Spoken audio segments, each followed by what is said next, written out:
Good evening, everybody. Please do not adjust your sets. I am the Perchy, and this is the Football Heritage TV, standing for Sava whilst he is jetting off around the world.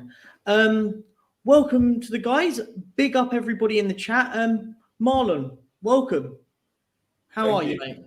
I'm good. Good. Thanks for let me come on today, do the Spurs review. At No least worries, mate. at least I can come on for a win, innit? Yeah, exactly. Come on when we win. And big up, mate. And so, guys, oh my God, I'm having an absolute moment here. 1 second. My phone's just gone and frozen something. Okay, sorry. Apologies, guys. David, welcome, mate. I wanted to let's how you been firstly, and then I'm going to ask you a quick question. Yeah, I'm good, my man. I'm good. Look, a little too late yesterday, that win, long overdue, but a few positives, baby steps to take from it, maybe. Mm-hmm. Yeah, no, definitely. I'm going to ask you a quick question because I'll ask you about the game yesterday and stuff, and we changed it up. So we seemingly, some people thought had the reelings that we went to a 3-back. Some people had a feeling we went to a 4-back. What was your thoughts on that? What did you think we played yesterday? Look, I think for large parts, it did look like that Emerson was sort of playing like a right-sided centre-back. I think at times we sort of switched between the two, but I predominantly think it looked like a three at the back to me. But, also Romero was very high up the pitch. At times it was looking like he was playing right mid. To me, I think it was a combination between both, to be honest. Yeah, no, definitely. But for the first time, I actually thought we were much more defensively secure yesterday. Marlon, I was going to come to you quickly on this one, though, mate. So Emerson came in. Yep. Mason dropped Eric Dier, which I thought there was collective jubilation across. I honestly think there was one thing that has united a fan base in seeing Eric Dier sat on the bench yesterday. Yep. Was absolute jubilations. And yes, we gave it a go. We tried something new, which we haven't seen. Eric Dier seeming to play every single week whilst dropping stinkers every single week. Was it, well, we won the game, but was it the right call that needed to be made? And do you see Eric Dier getting back into the team at all? It was definitely the right call. I can't believe for weeks on weeks, he's the one who should have been booed. He's the one that makes the mistakes. I've been calling for Dier to be out of that defence since he went in there under Jose. And I was so desperate for us to keep a clean sheet yesterday. I've never been so desperate because I wanted, the world needed to see that Eric Dier was a problem. Yeah. And actually, even though we didn't play well, we looked quite comfortable defensively. I never felt threatened by, especially with Palace, with Zaha, Eze, and Elise, and even keeping AU quiet to a certain extent. It got to a point where you went, actually, this is working. And seeing him out the team, he's got to be out the team more often. And I think Ryan Mason, I've been giving credit to Mason. I wasn't pleased when he obviously came in. I knew it was going to happen. Yep. But the last couple of games, I have to give him credit where credit's due. He's made some big calls and they're working. They are working. And so you just have to sit there and go, well played. And I've got, he's yesterday, like Dave said, it was long overdue. Yeah. But it was a good win. And it was one of those, it was great to see the team actually playing well together. There's other parts about the game I didn't like, but we'll probably get into that. But defensively yesterday, big up to Royale, big up to Longley, and even big up to Ben Davis.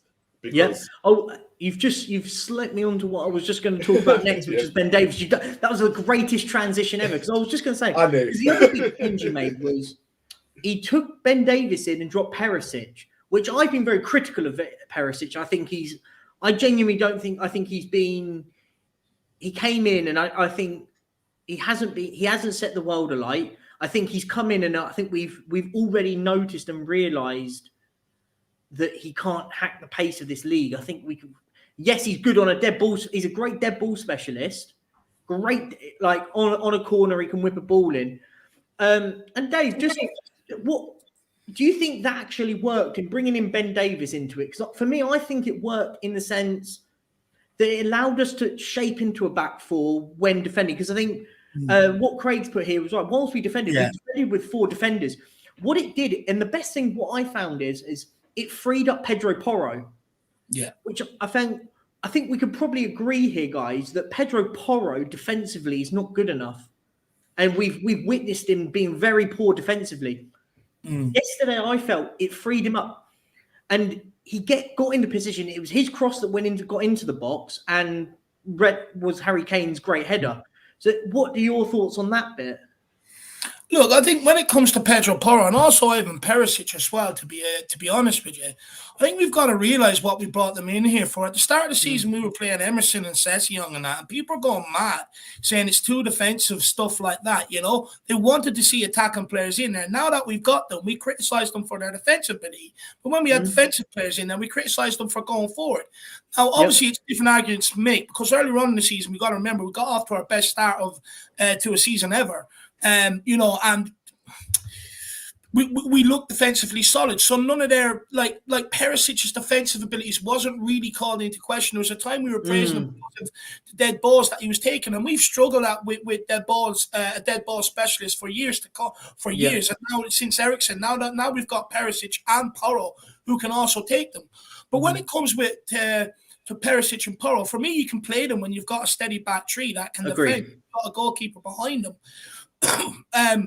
And the only reason why their defensive capabilities have even been brought into question is purely because we've seen how bad that back line has been across this season as a whole. I think, what is it, 21 times or more we've conceded 2 or more goals this season across all competitions. Like, that's absolutely shocking.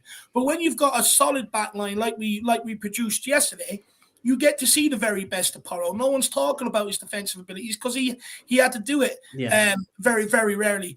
I would argue with Ben Davies yesterday that, for me, defensively solid, don't get me wrong, but there was a lot of times he gave the ball away as well. And when we get that back line sorted out and we start defending and we start being able to play out from the back a lot more consistently, you're going to be asking different questions of that guy. You're going to need him to be a lot better on the ball, because as we seen yesterday, we're going to be on the ball a lot more once you have a better back line and players who can play out. That's also why Porro looked so good yesterday, because you're not asking him to defend as much because we're in possession. We have the ball. So I think with Davies, I think, look, solid defensively out of Sanchez, Tanganga, Dier and people like that. I think, look, he probably deserves to stay around, and you might keep him for an extra season.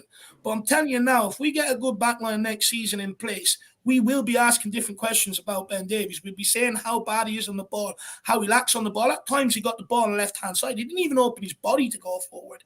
And when you're dominating possession like that, yesterday I think what let us down was the lack of creativity in general all across the park. You know, Harry Kane wasn't really involved in the game and stuff like that. But Ben Davies, solid defensively, done his job, but on the ball, he's not good enough for me. Nowhere near it. No, agreed. I get that as well. Just a bit, Tom. No, Mr. Box Office is on his way. He is running a little bit late because we've got a lot to talk to Mr. Box Office about. Trust me, there's a lot to talk about. I mean, his Erling Haaland take will be discussed in this channel, guys. Trust me. It is part of the scripture what I've been told to discuss, definitely. But yeah, Box Office is on his way. He's coming soon. We won, guys. Harry Kane has now broken yet another record. He's now the first player to score more than 100 goals home and away. And he's doing it with Tottenham. Is Harry Kane doing stuff, miracle work? Marlon, what are your thoughts then? Because genuinely, that's my thought process. I genuinely think Harry Kane at the moment is doing miracles at this club. How is he doing this at Tottenham? Well, this is the question. And he's not just doing it at Tottenham. He's doing it at Daniel Levy's Tottenham. Yeah. Right? And that's what we have to take into consideration. And a lot of fans don't really get this. And they'll always bring up trophies with Harry Kane, right? And my thing is, Harry Kane hasn't won a trophy, but look at the club he's doing it at. None of you lot respect us, right? No fan respects us, and they'll say we're trophy dodging and this, that, and the other, right? But the man is doing it for Spurs week in, week out. He's a massive threat, And everyone full well knows if he was to play for a better team, he'd win everything. Everyone knows this, but they don't want to fail to realize this. And then you look at England, right? And this is a big thing. 2 major tournaments, he's got to a semi-final and a final with England as captain. Yep. I'm sorry, but England have not been the greatest in any tournament, but yet they've managed to get to a semis and a final, right? So you've got to give that man some respect and lay respect on his name. But I completely get what other fans are going on about. I get it, right? You're always going to tarnish him with that. And yes, he's had chances to win trophies and whatnot and this, that, and the other. But the goals, he's a goal machine.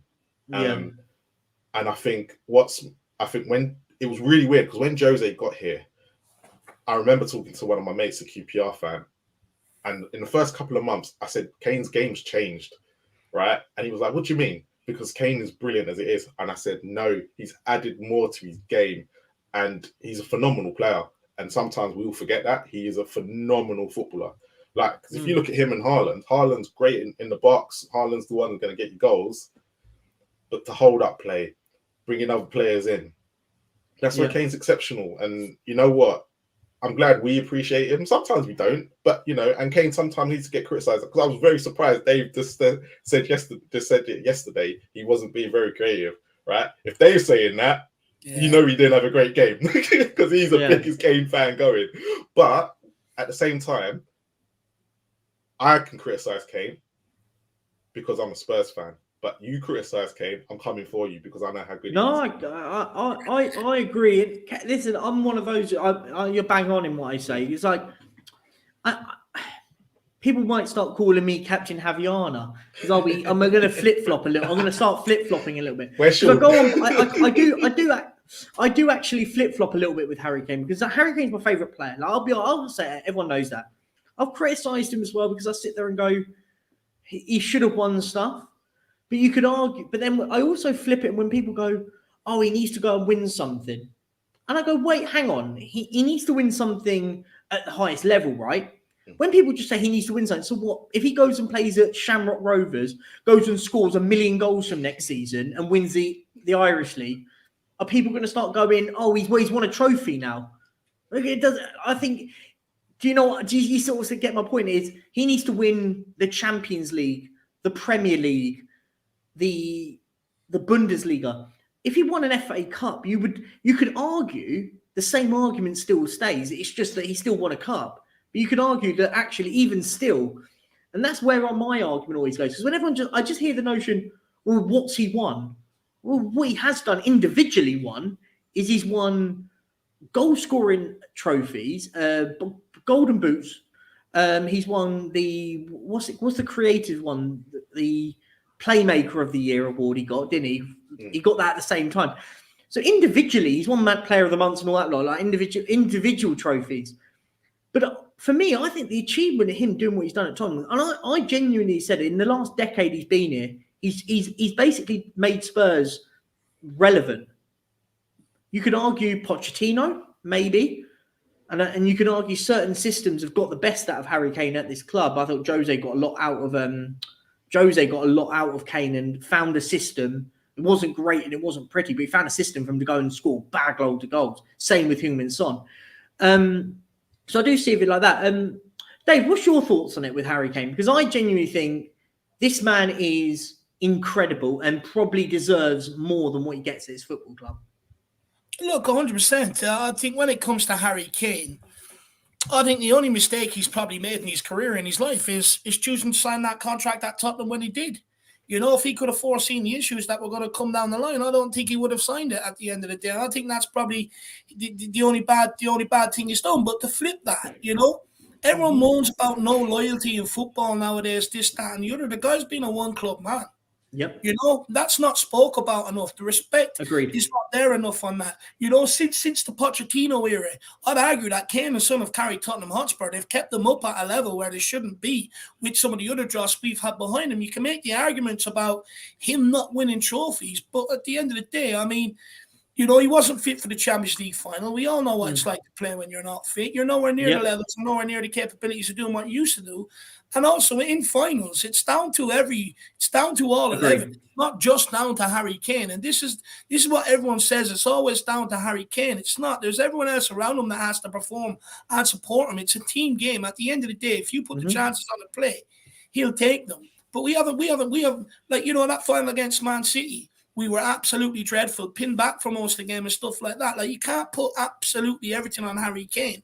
And like, this is where I get annoyed. This is where I get annoyed when Alex sort of calls him a loser, because it's like he's not a loser. You know, he's got all the individual records. He's got club and country record. You know, the only one bad decision he made is not leave Tottenham in pursuit of glory. But when people do that, fans go mad. So I think you should just respect the guy. He's a one-club man. He doesn't want to leave Tottenham. He's given Tottenham absolutely everything, bar maybe that period under Nuno. But when I was speaking to Tony Galvin told me that, you know, it's because when Nuno didn't talk to Kane, he had one conversation with him when he walked in the door. Apart from that, he didn't talk to him. When you go into a club like that, surely you should be talking to someone like Harry Kane if you want to get the maximum out of him and the best out of him. But Harry Kane has given absolutely everything to this football club. Absolutely everything. And I just don't like the disrespect that he gets. Even yesterday, right? He was anonymous for pretty much the whole game. Yeah. Well, he still got the goal. He still got the winner. He created it as well. I mean, what hold-up play?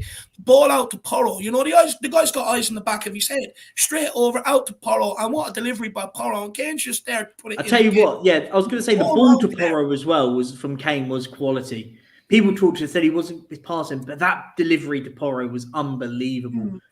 One touch, whip over. Mr. Box Office is here, guys. Everybody say hi to Mr. Box Office. How are you doing, Alex? How are you doing, mate? Welcome to the show. I am your host today. As you see, a fresh reset we started. Fresh reset. We started. As I said before, looking fresh. How are you doing, mate? I don't really care right now because, as you see, I didn't really care what happened yesterday. And as I said, it's the same old with Tottenham, isn't it? The same old every single time, isn't it? Nothing changes, and that's it. As I said, these are difficult shows for me now because I don't know what else to say in these shows anymore now, to be honest with you. What do we? How about this? I'm going to ask you the question because Tom's left a question. I'll have to kind you up here for it. What did you think of the midfield yesterday? He thought they were poor going forward. What are your thoughts on the midfield, mate? I'll leave you that one. To be honest with you, it's a difficult one because I only watched the highlights, and to be honest with you, it wasn't. What is there really to say? You know, I like I said, what are you learning? What are you actually learning? You know what I mean? From what you're seeing at the moment. If they're turning up right now, well, great. But the season finished a couple of games ago. You know what I mean? So, like, you turn up right now. Longer than a couple of games. Well, yeah. I mean, I've maybe been too kind, but, you know, that's what I'm saying. What are we learning? What are we actually learning? Like I said before, the only thing that Tottenham Hotspur need to focus on is getting a director of football in and the manager in. That's the only thing that's on my mind at the moment because, as I said before, next season's quite a bigger miss. The only thing that's great is that Virgil van Dijk wasn't in the team, but, I mean, everybody was asking for that a long time ago, wasn't it? But it doesn't mean that Langley should be in the team. Doesn't mean that Romero is the best thing since sliced bread. You know, I'll still say the same thing like I said before. This team hasn't got no partnerships whatsoever. And if you watched Chris Cowling's show, I'm here for plugging, but I mean, I've got nothing. I like Chris Cowling. I watched this show, and you watch what Roman Vega thought about the performance, and it says SHITE. Yeah, can't say it because I don't want to demonetize the stream. You know what I mean? But he said it was SHIEITE. Yeah? He wasn't a fan of the performance. Let's put it that way. Yes. Definitely. I don't think anyone okay, I'm gonna put the little positive hat on. Positive perch. Let's go with that one for a second. I thought we defended better yesterday. I think that if we're going to genuinely find positives out of it, I thought we defended a lot better. Well, I mean, when you took Eric Dyer, but this is the point, though. This is the point I wanted to make because I got told by everyone, you can't take Eric. Eric, doesn't matter how bad he is, he still starts. He has to start. We dropped him. Rightly so. He shouldn't be anywhere near it. And I think we defended better without him. Thoughts? Yeah. Anyone? Go for it. Well, look, I've been on about Eric Dier for about 3 years now. I'm absolutely sick and tired of him. Mhm. For me, he should have been dropped a long time ago. But look, we've got to realize we have had a lot of injuries this season. Romero was out injured for a large part of the season. Davies has been out injured. Emerson has been out injured. So we haven't always had the chance to put out what we put out yesterday through injuries and stuff like that in times gone by. But I've said this a long time, Dier in possession, way overrated. People telling me he's not as bad in possession as you think he is. He's shocking. He gives away the ball more than he does completes the passes. He takes too many touches across that back line, way too many touches. Frankfurt this year, the ball was put to the guy. The guy was about 10 yards away from him, takes a heavy touch, they take it up, they go and score. He assisted Mo Salah with a goal earlier on in the season, straight to his path. Guy has lost all confidence, but this isn't the first time, Parchi. Jose Mourinho dropped him towards the end of his tenure after a massive mistake against Liverpool and Chelsea. And he said the reasons why is because the guy's completely lost confidence. This guy is always doing it. He's always losing concentration. And look, football's a team game. It's built on partnerships. You have to trust the guy beside you. And we've seen this season that no matter who's played with Eric Dier, whether it be Sanchez, Romero, whether it be Davies, whether it be Lenglet, it's crap. It's shit. They're all over the place. So for me, I was like Marlon yesterday. I was absolutely praying we kept a clean sheet because everyone that knows me knows how long I've been on this guy's case, how long I've been pointing out this guy's flaws. And I got exactly what I wanted, although I think I speak for everyone. When he came on for the last 2-3 minutes, I was like, no. It was a bit concerning, weren't it, right at the end? But yesterday, you look at it, right? For large parts of this season, we're used to seeing our defenders drop off, and they're being absolutely roasted. Yesterday, Emerson got stuck in. Anytime the Palace players had the ball in and around, he made his tackles. Romero was absolutely superb yesterday defensively. Won absolutely everything. And same with Lenglet, the other side. When was the last time we've seen that? And when you've got defenders all doing their job, all putting their bodies on the line, all willing to get stuck in, all willing to close down. But on the flip side, when they keep the ball and they're knocking it around like they were yesterday, the Palace danger players aren't on the ball as much, which means they can't hurt us as much. So it's all a knock-on effect. So for me, I was absolutely buzzing, not only defensively yesterday, but on the ball. They were great yesterday out from the back. But, like Tom Tacker said, we've got problems further up the pitch. But look, we'll go to them whenever you want to, Barchi. No, mate, listen, this is our stream today. We take over. We do what we want. Right. I'm going to sitting there with a beer on a plane. Who does he think he is? I'll go into a controversial one. I'm not targeting Ollie Skip here. Thank you. I'm just merely making a point, right? And it's only from a position of I want this guy to get better and last at Tottenham, right? The guy on the ball is nowhere near good enough. Not only yesterday, not only in the Palace game previous at Selhurst Park, but a lot of times when he's played this season, he's getting forward on the ball. He's not good enough. He doesn't know what to do with it. His passing range is not there. And it's nowhere near there on a consistent basis. So all he offers right now is getting stuck in. It's very similar to what we've already got. If this guy wants to cut out a career at Tottenham, because I think everyone is expecting this guy just to walk in the team next year. You'll have Bentancur back next year. You'll have Basuma back next year. You might even bring in another one. So there's more competition for places for this guy. And I'd argue that Papa Sarr probably has a higher ceiling. So for Skippy's sake, what I don't want is what happened to Harry Winks, where he's being kept around, we're being told he's developing. And then he's put out there and it's like, what fucking development has he made? He's made absolutely zero. And then he's shipped off. His career is in limbo at 25, 26. Skip is already 22 years of age. If he doesn't develop that passing range, if he doesn't develop more to his game, he will be sounded out by the competition in and around the squad. So for Skip's sake, I hope he does improve because his flaws are coming to highlight for me, especially because look, Højbjerg, you can argue about that case all you want, but look, the reality is he was good in there beside Bentancur for large parts of this season. He's got his highest return in terms of goals and assists and stuff like that. No doubt his form is tailored off, but Skip has Bentancur to live up to. That's the guy he's replacing, and he hasn't been anywhere near that level. And for me, he needs to do better. Go Mark. Yeah, just on that, because I look at Skip when he first came to the team and Skip that we've got now. It's literally been a consistent same performances. He hasn't improved on anything. He literally has, like how many times he gave the ball away yesterday, and I've been calling this for weeks, and I think he gets away with a lot because he's homegrown and everyone is expecting him to be. And I've said this to quite a few people. I think he's hit his ceiling. I think this is the best we're gonna. This Skip will be the same Skip you'll see in 3 or 4 years' time. Wow. And Spurs have to make that decision of, do they want to be a Champions League or Europa League team? Because Skip is not that sort of player. But if they want to be an average mid-table side, Premier League side, Skip's there. And I completely have Skip all day long. He's a good player. He's just got nothing else to his game, and I can't see it improving. I'd love to be wrong. But when people are calling him saying that he's going to be England's next big midfielder and this, that, and the other, I look at it and go, I look at the midfielders now, and he's not.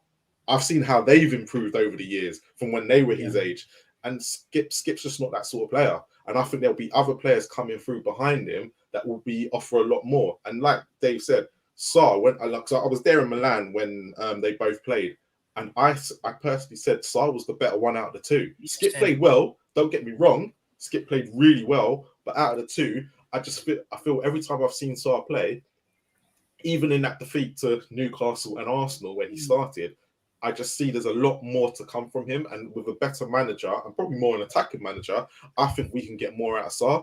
And with Basuma coming back and Benson Courtwell, when he does return, I mean, Benton won't be back for at least exactly. November, if they're saying. And if we're going to sign another midfielder, an attacking one, where do you see Skip? Where do you see Skip really fitting into that? Because Basuma, at the end of the day, he's not going to be playing under a defensive manager, hopefully, and will improve.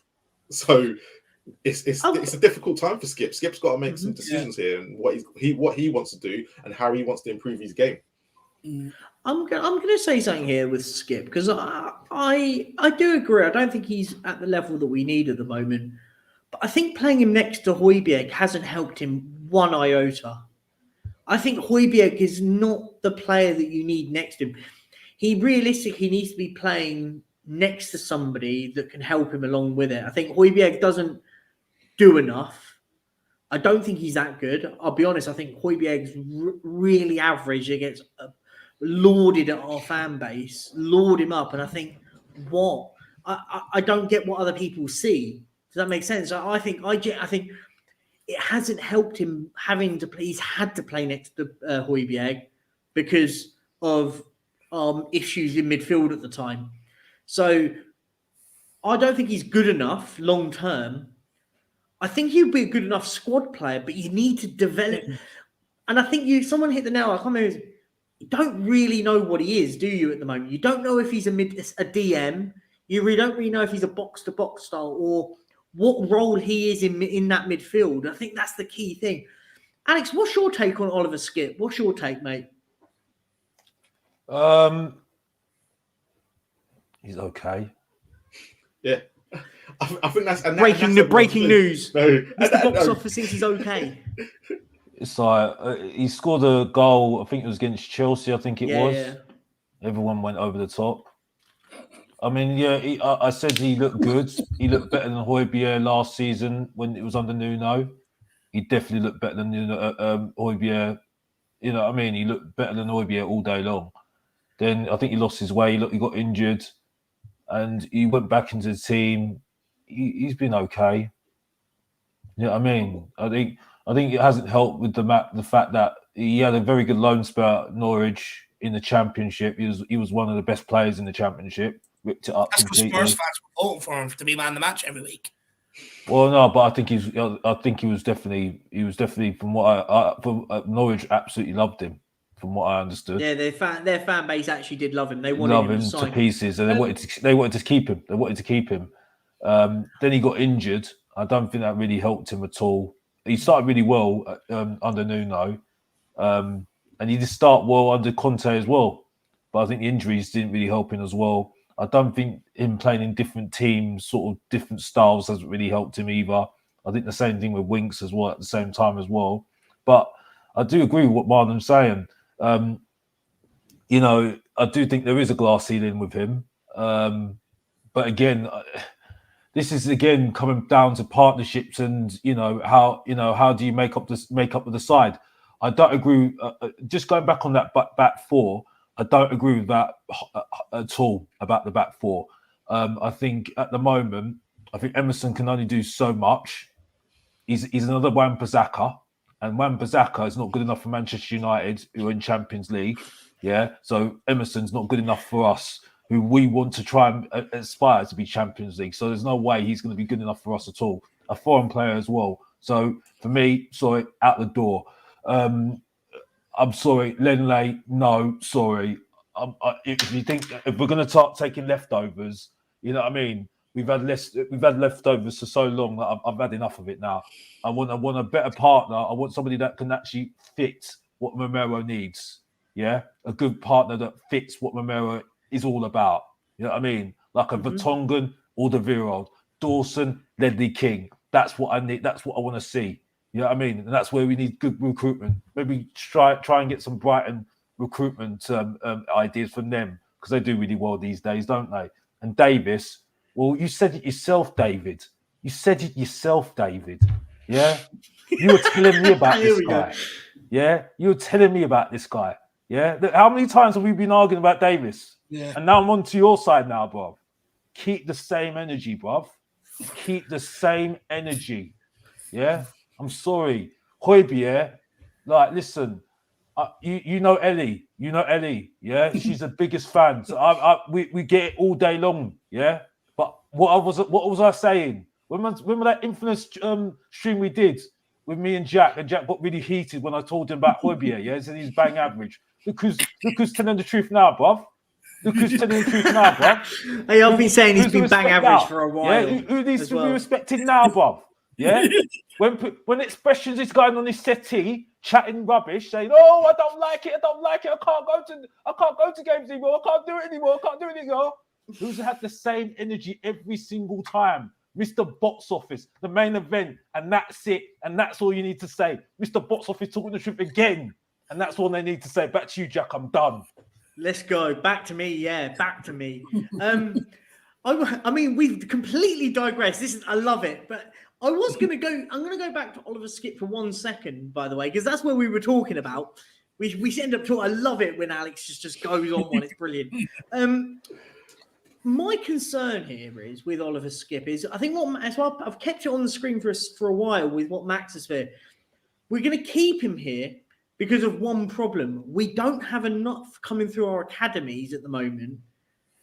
And we're going to have to keep a hold of him for European reasons, because we're going to need a certain amount of players for squad depth in the likes of homegrown players through our academy. I think it's 4 that you need and stuff. And let's just be honest, if Harry Kane goes, you're losing 1. Then you're looking around. Tanganga, not good enough. Skips, then the other one there. Who else have we got? We've got someone's going to shout it out. Huh? Sessegnon didn't come through our academy. Oh, through the academy. Skip, Kane. It's Skip, Kane. You've got Devine. He's in around the squad. Yeah, but when he's under 21, so he doesn't need to be. But you sort of get my point at the moment. Oh, we've got Harry Winks, who's out on loan as well at the moment as well. So you've got him as well, but they're not good enough. So our biggest problems at the moment are players that are not good enough, but we have to retain them. It's the reasons why we didn't get rid of the likes of Tanganga, because we couldn't, because they're not. We haven't got players. They're not good enough, and we haven't got players in our academy that we can promote that are good enough as well. I think. Oh, the other one I think is Romain Mundle, because he's now over 21 now. I think he's 22. He looks like he wants out though. And he's going to be going on a free, which is a nightmare. But my point being here is that we I'm going to flip it to a little bit of a positive. Us winning those trophies that we did with the academies, that we won them. Ironically, our academy got relegated today, by the way. I mean, if you haven't seen it, we got relegated because of West Ham, because we needed to beat them 2-0 and we beat them 1-0. But that's the key problem at the moment. Our academy is not good enough at the moment. And the likes of these players that we've now got, well, they're not good enough at the moment at Spurs, and we need to keep them if we want to get into Europe in the latter stages. I mean, because I don't think we'll get, even if we do get into Europe next season. Do you see what I mean? We then have a problem because then you go, we have to retain these players for registration purposes, but they're not good enough to play for us. Or we have to do what we've normally done and go and buy, like we did with Cess, go out to these other academies and start buying young English talent like we did with Dele Alli. We've never, let's be honest, our academy hasn't produced that much talent anyway. Like Harry Kane's probably the shining light. Harry Winks was there and thereabouts, but he wasn't great.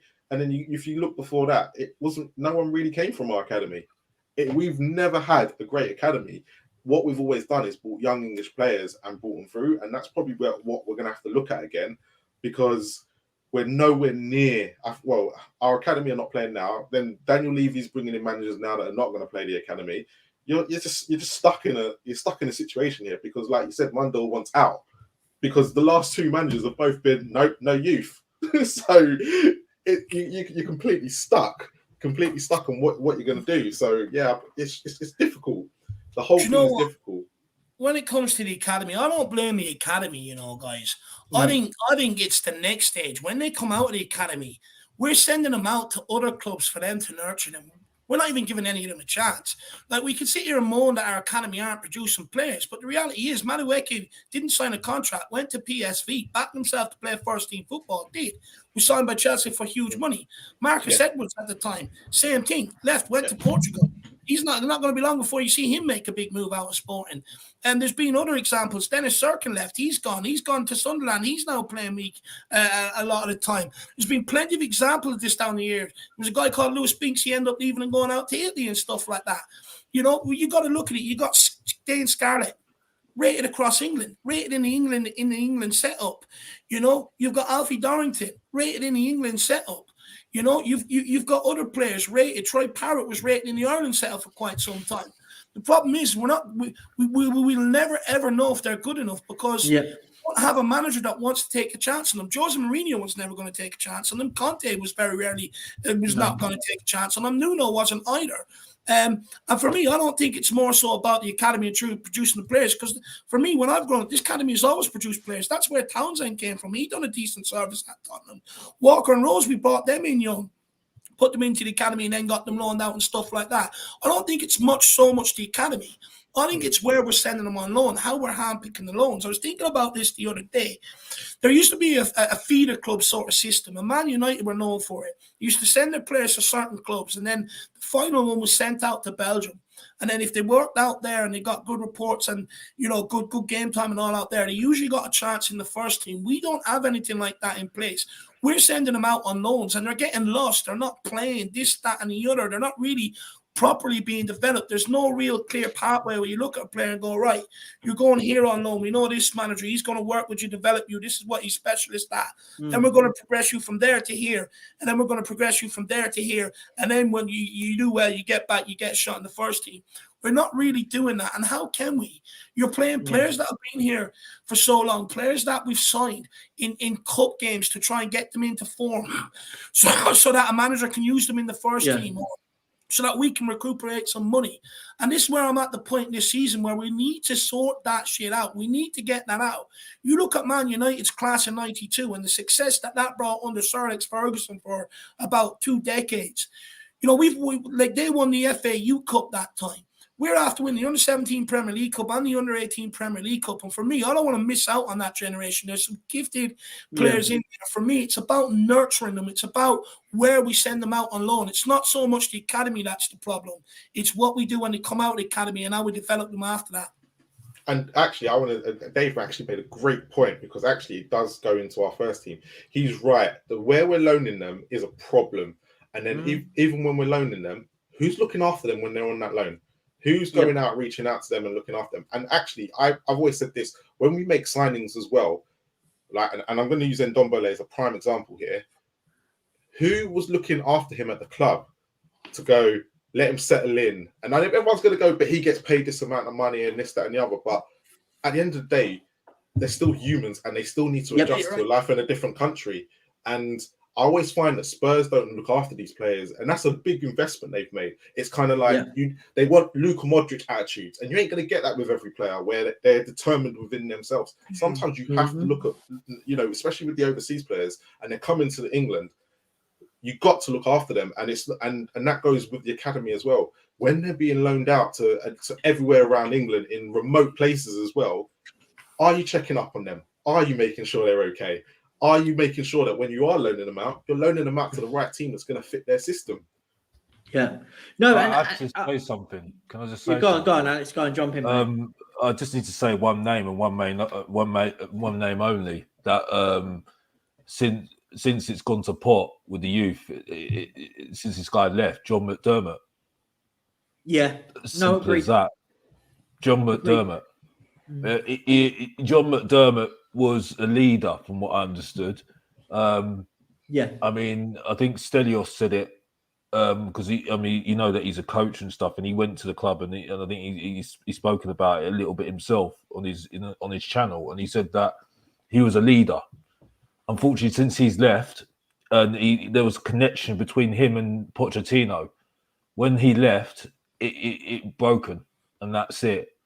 I think the most important thing at the moment with Tottenham Hotspur at the moment, I think Sava was right in this saying, because I said that we need a manager. I think it is very key at the moment that we get a director of football in 100% now, because it's quite interesting, the whole thing. The ITKs are talking about that. Not that I really care, really, because as far as I'm concerned, we need the manager done. That's when I'm interested.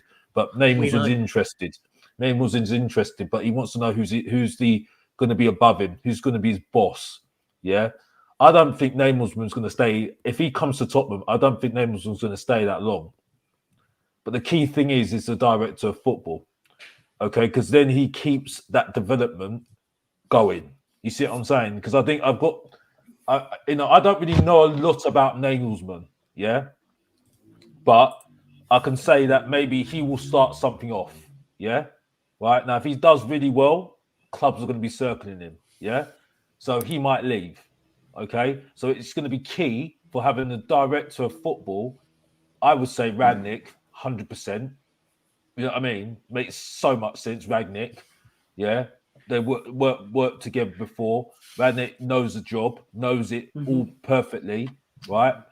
And I think for me, that director of football can starting from the top down. Yeah, but I think I read somewhere with Rangnick though that he won't come in because he would be looking for a role that is like what Scott Munn's role is.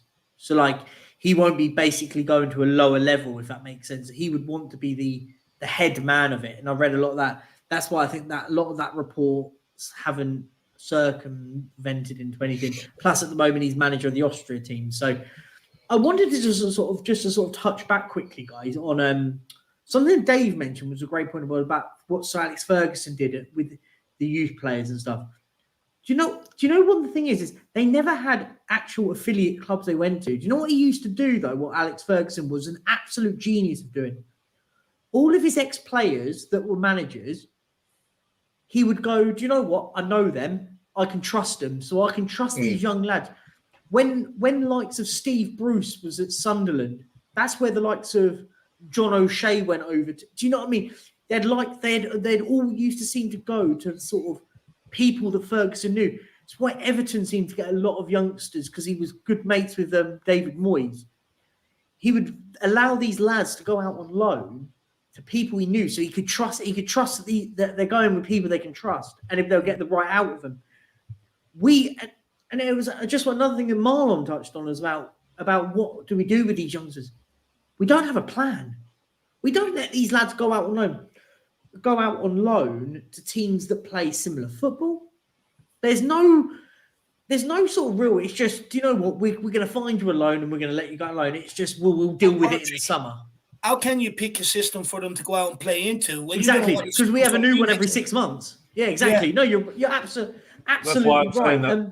That's what I'm saying about the director of football, though. That's what I'm saying, because at the end of the day, you know what I mean? I understand about Rangnick, yeah, but that's an example. You know what I mean? But I think for me, I think we've been a bit harsh on Tottenham in that sense because I think they do think about these things. I do think they do think about these things. They just don't get it right. They just don't get it right. No, certain times they don't get it right. Yeah, I do agree with you, but I do think they do think about it because I do listen to Alistair Gold and he does say that they do think, I think the whole Alfie Devine thing though that was a problem. I think that's been a bit of a problem. I think definitely with certain youngsters, definitely, but ultimately, I think the whole thing needs to be looked at, and that's it. I think it needs somebody that can take charge of the whole system, and you have more leaders in there to try and get some proper people in there to try and sort it all out. So there is a structure in place that works to what Tottenham are doing at the moment. I think you're right. Yeah, we need structure. We need a plan at this club. Absolutely right. I just want to say, guys, there's 83 of you in here, but we've only got 38 likes. Come on, let's treat Sava to some nice likes when he gets off his plane and his jet-setting ways that he is. So yeah, smash the like, guys. Also, yeah, guys, whilst you're here, guys, the us lot here have taken over the reins. So yeah, so make sure you guys sub to Marlon. Make sure you do that. If you haven't done that, sub to this man. Sub to Alex, this man here, Mr. Box Office. If you don't know, you better get to know. Exactly. And obviously, sub to this man here, absolute legend. Sub to this man, what a channel. And guys, sub to me, please. 560, we're 40 or 600. Come on. Share the love, guys. Share the love. Yeah, so please, guys, yeah, do all that. Massive for you all. Let's move on and let's talk about... Well, we're starting to talk about it with Dreadful, the new manager. Let's go. Let's have that. We started it. Alex started talking about it. Let's talk about the new manager. Who's it going to be? Alex, you're so desperate we get a manager before the end of the season. I'm going to let you take... End of the season. End of the season. Sorry to interrupt you, but end of the season. Yeah, you want it done. You want it all sorted at the end of the season. Who do you want and who do you realistically think we're going to get? Who I wanted, I think, if I'm really honest, if in the perfect world, I want Poch back. If I'm really honest, but like I said before, at the moment you can say that because it hasn't confirmed to go to Chelsea. But go carry on. Yeah, I know, but it's in a perfect world. But I mean, as I said in We Are Tottenham TV, I wanted the ball before Poch went in. So I've got no idea right now. I think realistically. I think we'll end up with Rodgers, if I'm really honest. I think it'll be underwhelming. I think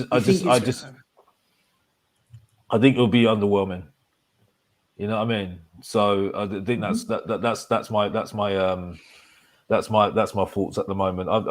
I've just got no belief in whether they're going to get this right. But I think the most important thing, as I said before, is the director of football. Is the director of football 100%? Because I think it needs a lot of continuity at the moment in terms of what's, where that we keep to a similar structure. What the way we want to play. Everyone, working together well.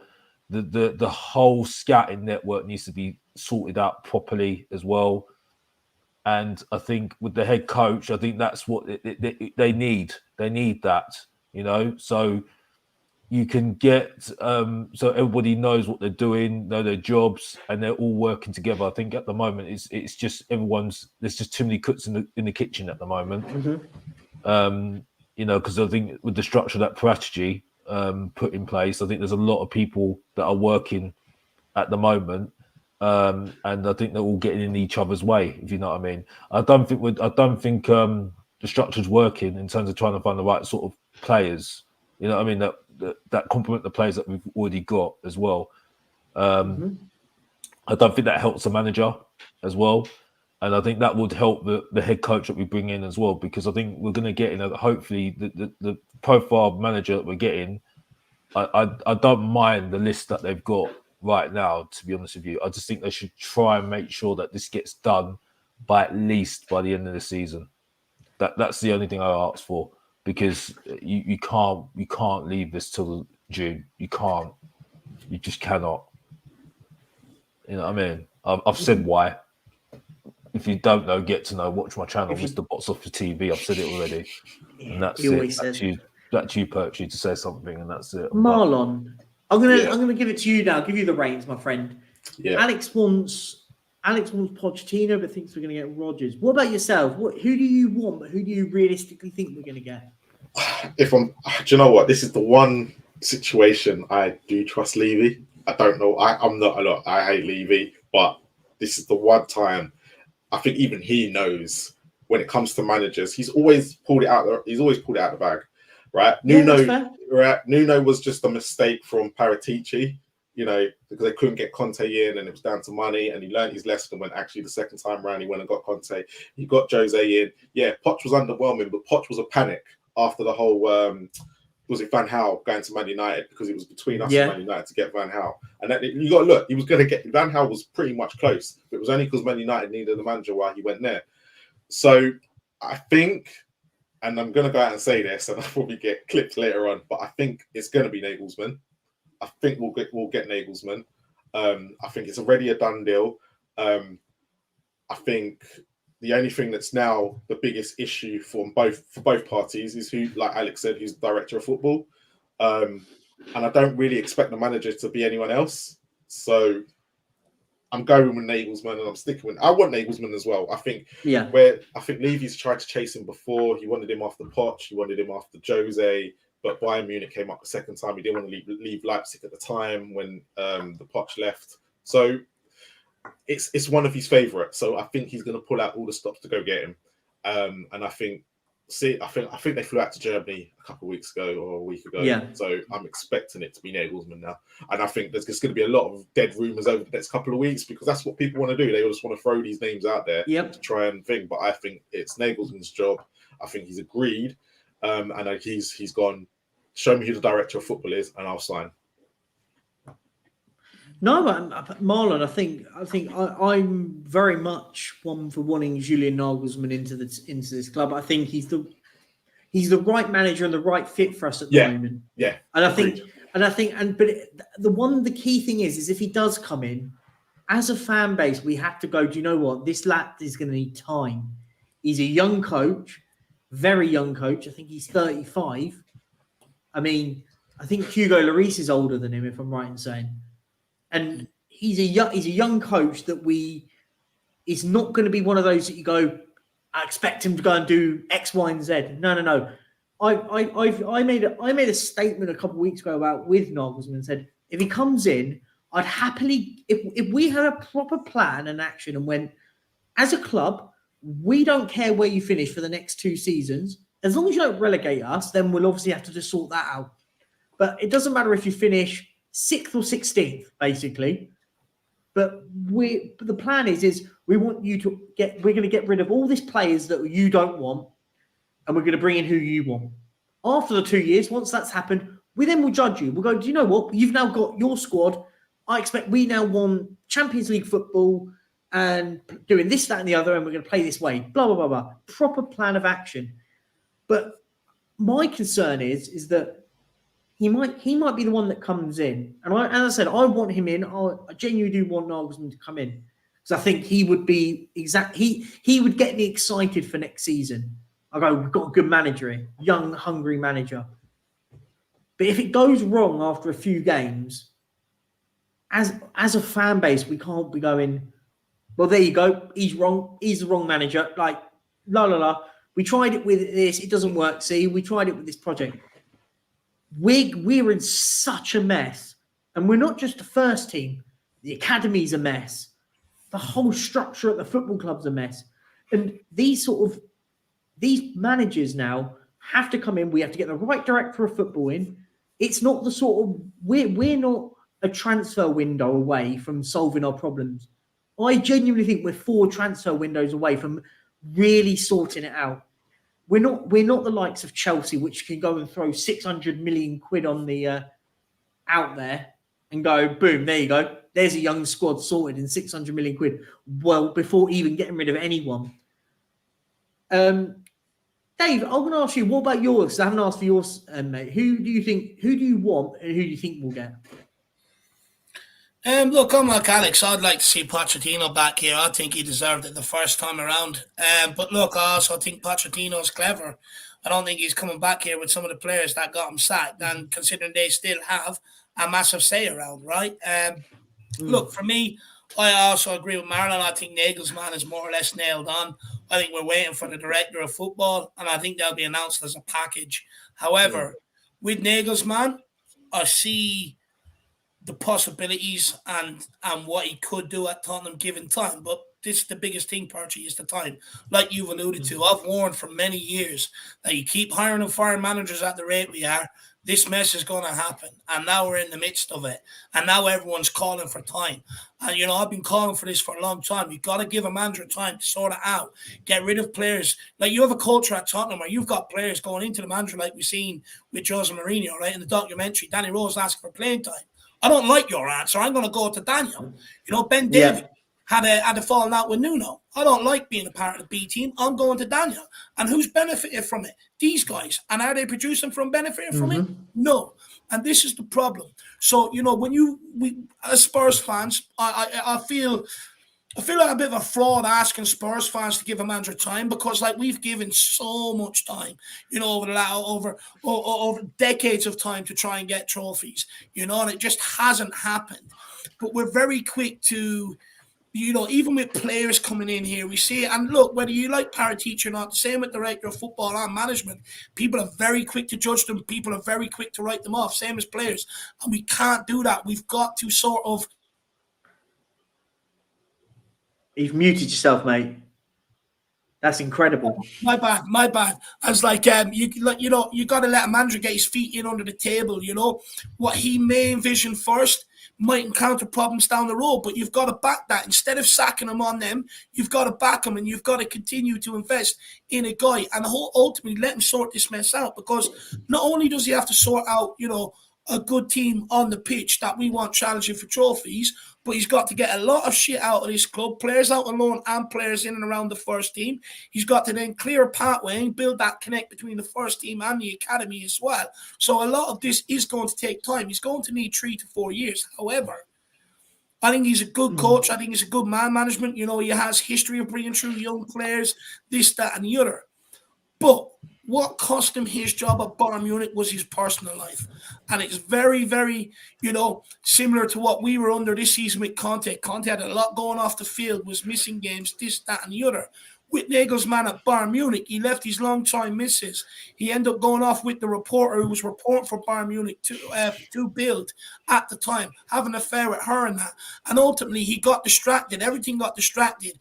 Players in the dressing room couldn't trust him because he was telling her stories. She was leaking them and reporting them.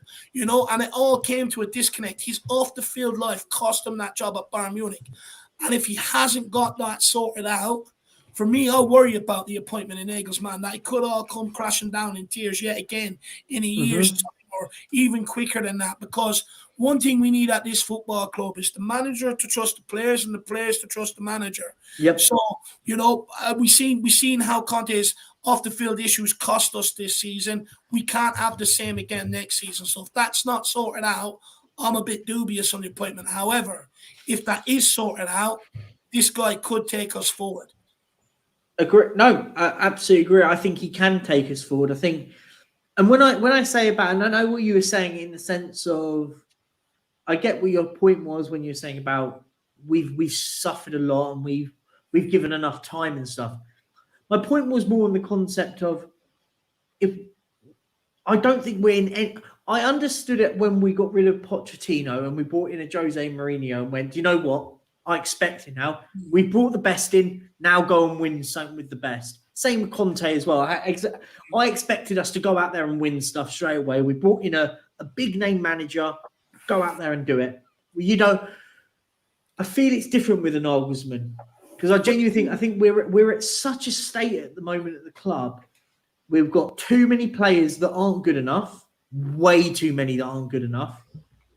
And we're picking in.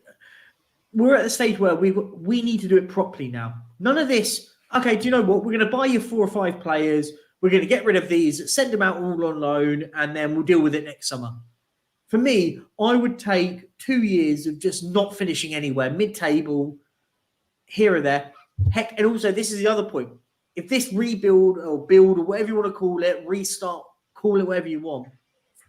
If that means it's without Kane, Son, Lloris, all these lads in their 30s that are their contracts are going up, finishing up soon, so be it.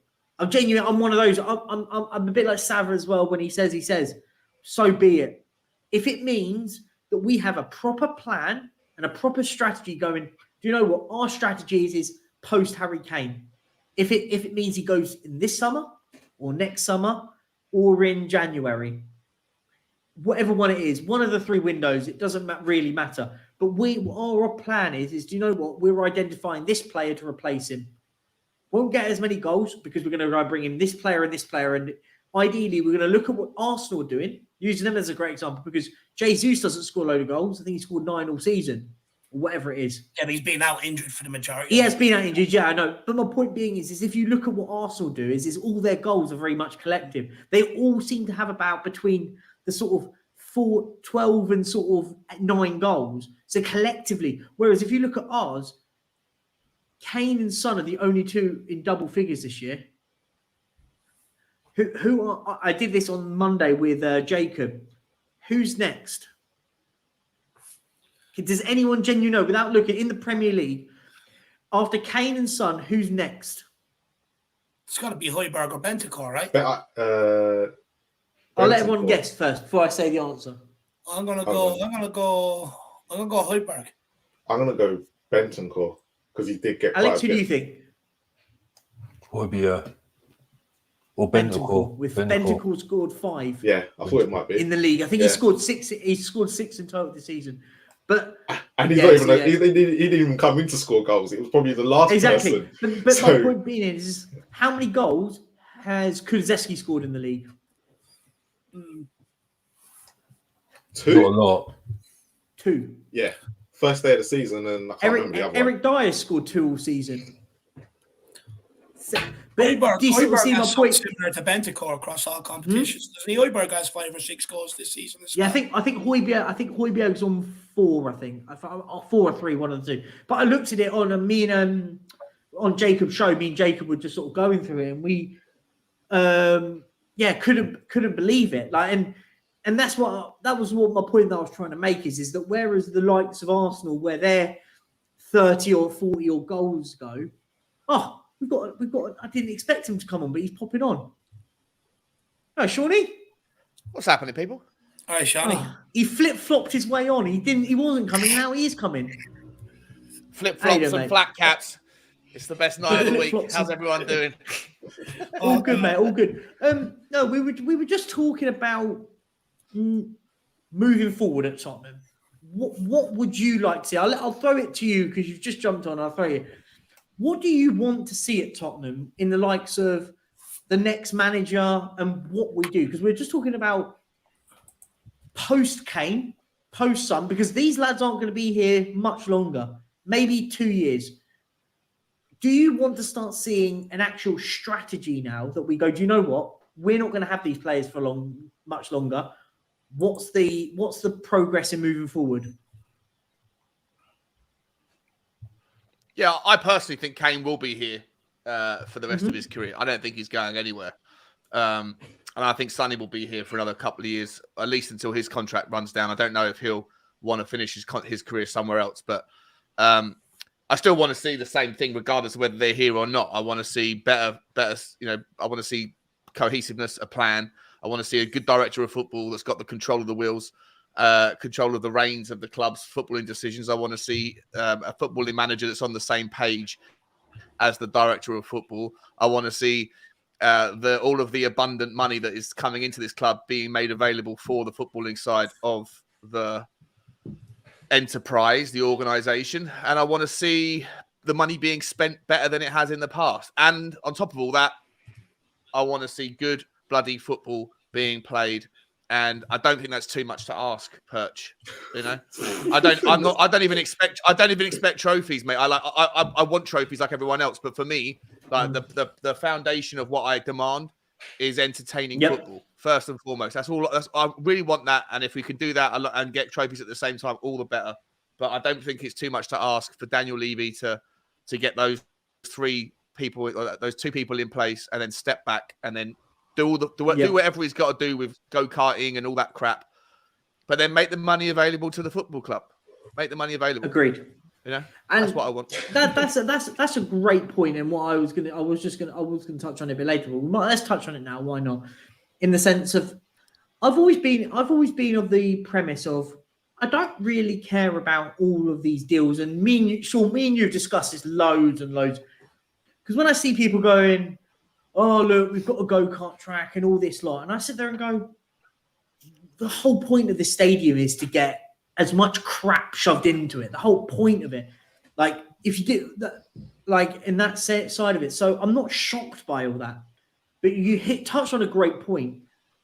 The money has to now start becoming available consistently. Not, we do a big window, but then we're not going to spend in January. We need to continuously improve. But I've always said our recruitment. It's the excuses, mate. Sorry, the excuses of the COVID and the new stadium. They're kind of in the rearview mirror now, right? You've had 2 years of full stadiums, 2 years of full revenue, all these other things coming through. Like now, you're going to have to start seeing it motoring through and become more and more consistently spent. 150 million quid a season shouldn't be beyond the realms, beyond the realms of reality, considering all the money that's going to be generated. Sorry to interrupt, mate. Sorry. No. And no, you've touched on what I was trying to get at. Is that for me at the moment now, I don't necessarily care about how much we spend, as long as we spend it right. And I think we look at our recruitment. Our recruitment is atrocious. I think we can, as a collective group here, we can agree that our recruitment is terrible. We don't recruit well, and we don't recruit in the right places. I think in the summer, we all made a grand case of it. We needed a centre half. We were crying for a centre half. So he plunked the 60 million quid on Richarlison. Could argue we'd have been happily having a better centre back and then not having Richarlison. But for me, I've always been in this sort of mindset of we fix our recruitment, a lot of the problems will start disappearing because until our recruitment improves. And when I say improves, it doesn't mean us all getting all excited because we've signed players. I think I'd happily us sign the right player than sign a load of players. I don't necessarily want us to do what Chelsea are doing, by the way, where they just go and splash 100 million quid, 60 million quid, 80 million quid out on these players. Because I realistically look at it and go, we're not going to do that. But there are definitely players, maybe a tier below that. We could be going out there spending 50, 30, 40, maybe the odd 80 million pound player and improving what we've got massively. I'll jump over. Marlon, mate, what are your thoughts? So we're going to sort of delve into the sort of structure at the club, and what do you want to see change now? Because I think we hear a lot about change. What for you is the change in what you want to see? Well, exactly what Sean said, I agree with, but I just don't see it happening because the leopard don't change its spots. And Levy's always going to be a problem. In all of what Sean said, Levy's going to be a problem in all of that because he wants control. It's we're on 22 years, and he loves being involved in the football side of things. Like, we're not going to be able to stop that. He wants to take control. So yeah, we'll get entertained. We might be able to get entertained in football, but when it comes to deals and getting them over the line and stuff, it's just his bread and butter. He wants to be involved in the transfer deals. Every director of football has said it. Every manager has even come out and said it. And even other chairmen have said it. Daniel Levy's always there or thereabouts in some sort of deal. So you're always going to have a problem there when he comes out with stuff saying that he'll always put Spurs first because that's what he does. And it's got to work financially. The other issue that you're going to have is you want these players. So you want to improve the recruitment, yeah? But you're changing manager every 18 months. Yeah. It's not going to work. It's just never going to work because we're still stuck with Poch players. We're going to be stuck with Conte players, and we're probably stuck with Jose players. and then a new manager's going to come in and want different players. So you're kind of just trying to recycle stuff at the moment, but you're always going to be 2 steps behind because you're not future-proofing yourself. Marlon, that's literally what that was exactly the point. Why I said is if we get in Nagelsmann, we make it long term. As I said, as long as he doesn't relegate us, I would happily see us finishing mid-table for the next couple of seasons if it means that we are recruiting for him and we're building an ethos and a system at this football club. As I said, that's what I'm more than happy for us to do that because. But look, you there? Yeah. Go. Yeah. So what I was going to say was, if you look at let's say the 3 successful managers under Enoch that we've had, Poch longer than 3 years, Redknapp longer than 3 years, right? So it's a common theme here. Even Martin Yole longer than 3 years. So you kind of got to build with that man. You've got to have that relationship. But it always seems to be the other managers. Who do they always blame in the end? After they've gone out and come out, they always blame one man. And so that's why the next person... In that commonplace though, mate.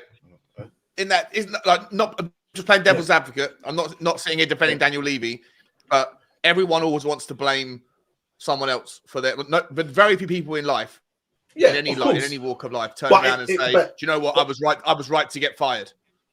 You know? Yeah. But it always comes if you got fired from a job, you'd be very rare and very honest and open if you turn around and said to your mates, do you know what? They were right to get rid of me. I was terrible. But I agree with you. No, I agree with you to a certain, but it's not. But most of the managers never sit there and go, it's the players that I had. They never sit there and say that. They'll sit there and go, I wanted this, and this. Tottenham gave me this, and this. And you're kind of like, it always goes back to one person.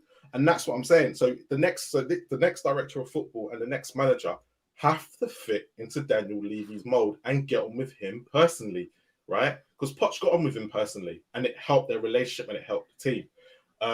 Redknapp, I think he got on with he gets on with Daniel Levy personally because he actually speaks quite highly of him sometimes, right? So you have to. So if the next manager doesn't get, you can't have a Jose, you can't have a Conte, you know, who's very strong-minded and will say, no, I know football, you know business, you go that way, and I do this, right? So you're looking out there and going, as long as they can work with our chairman, because let's be honest, he ain't going anywhere anytime soon, it's not going to work. And we have to get past this, stop hiring and firing after 18 months. That's the biggest thing. Once we can get past that, we'll start seeing some positive results going forward. No, I get you. I do get the point in that. I think I'm hoping, and this is me being very positive in the sense of it, is that Scott Munn's appointment is hopefully touch wood.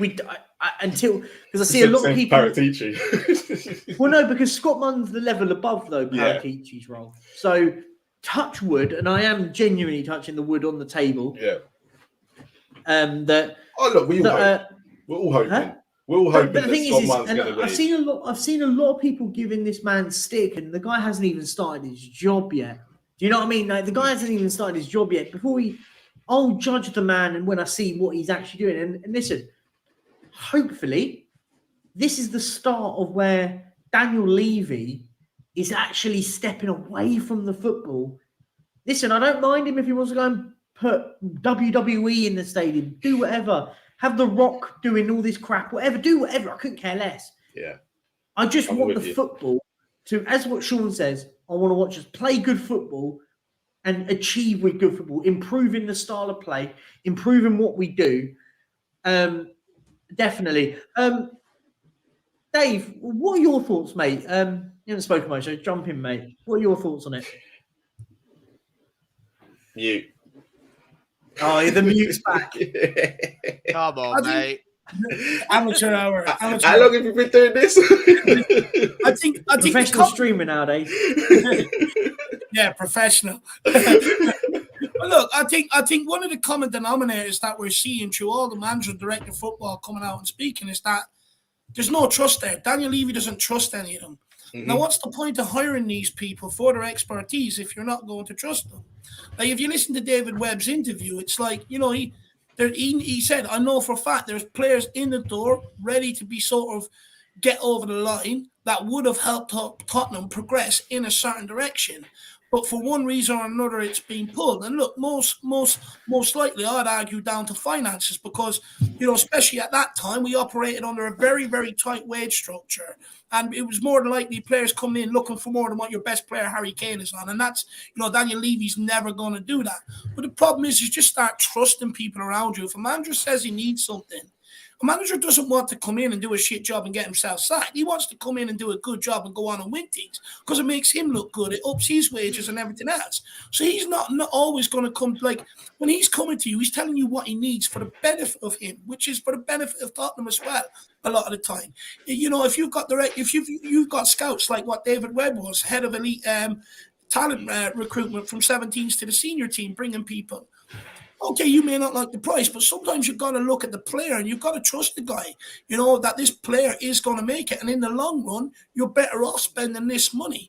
And for me, I think that's what his problem is. I think the second biggest problem is that football is evolving so quickly, he can no longer keep up with doing the business side and the football side of things because it's constant every single day, every single minute a day with the business side of football and the footballing side of football. So, look, I can only hope that the next guy he brings in, he genuinely wants to trust the next director of football, that, he also listens to him as well. And, hopefully, because if he's not going to sell, he has to learn to trust the people he's hiring. He has to learn to lean on their expertise. Yeah. His expertise is accountancy, business, and stuff like that. Looking at the numbers and everything else, fine. But when it comes to having a say on talent, having a say on players, which plenty of people are saying he's having, it's not his expertise. David, and he shouldn't be having a say. Can I ask you that, mate? Can I ask all of you guys about that? Because I watched that interview and I saw the reaction from people that have a specific, a mindset towards Daniel Levy. And everyone was like, there's the proof. Everyone was like, not that we needed it, but Daniel Levy, interfering with transfers. I didn't hear it like that.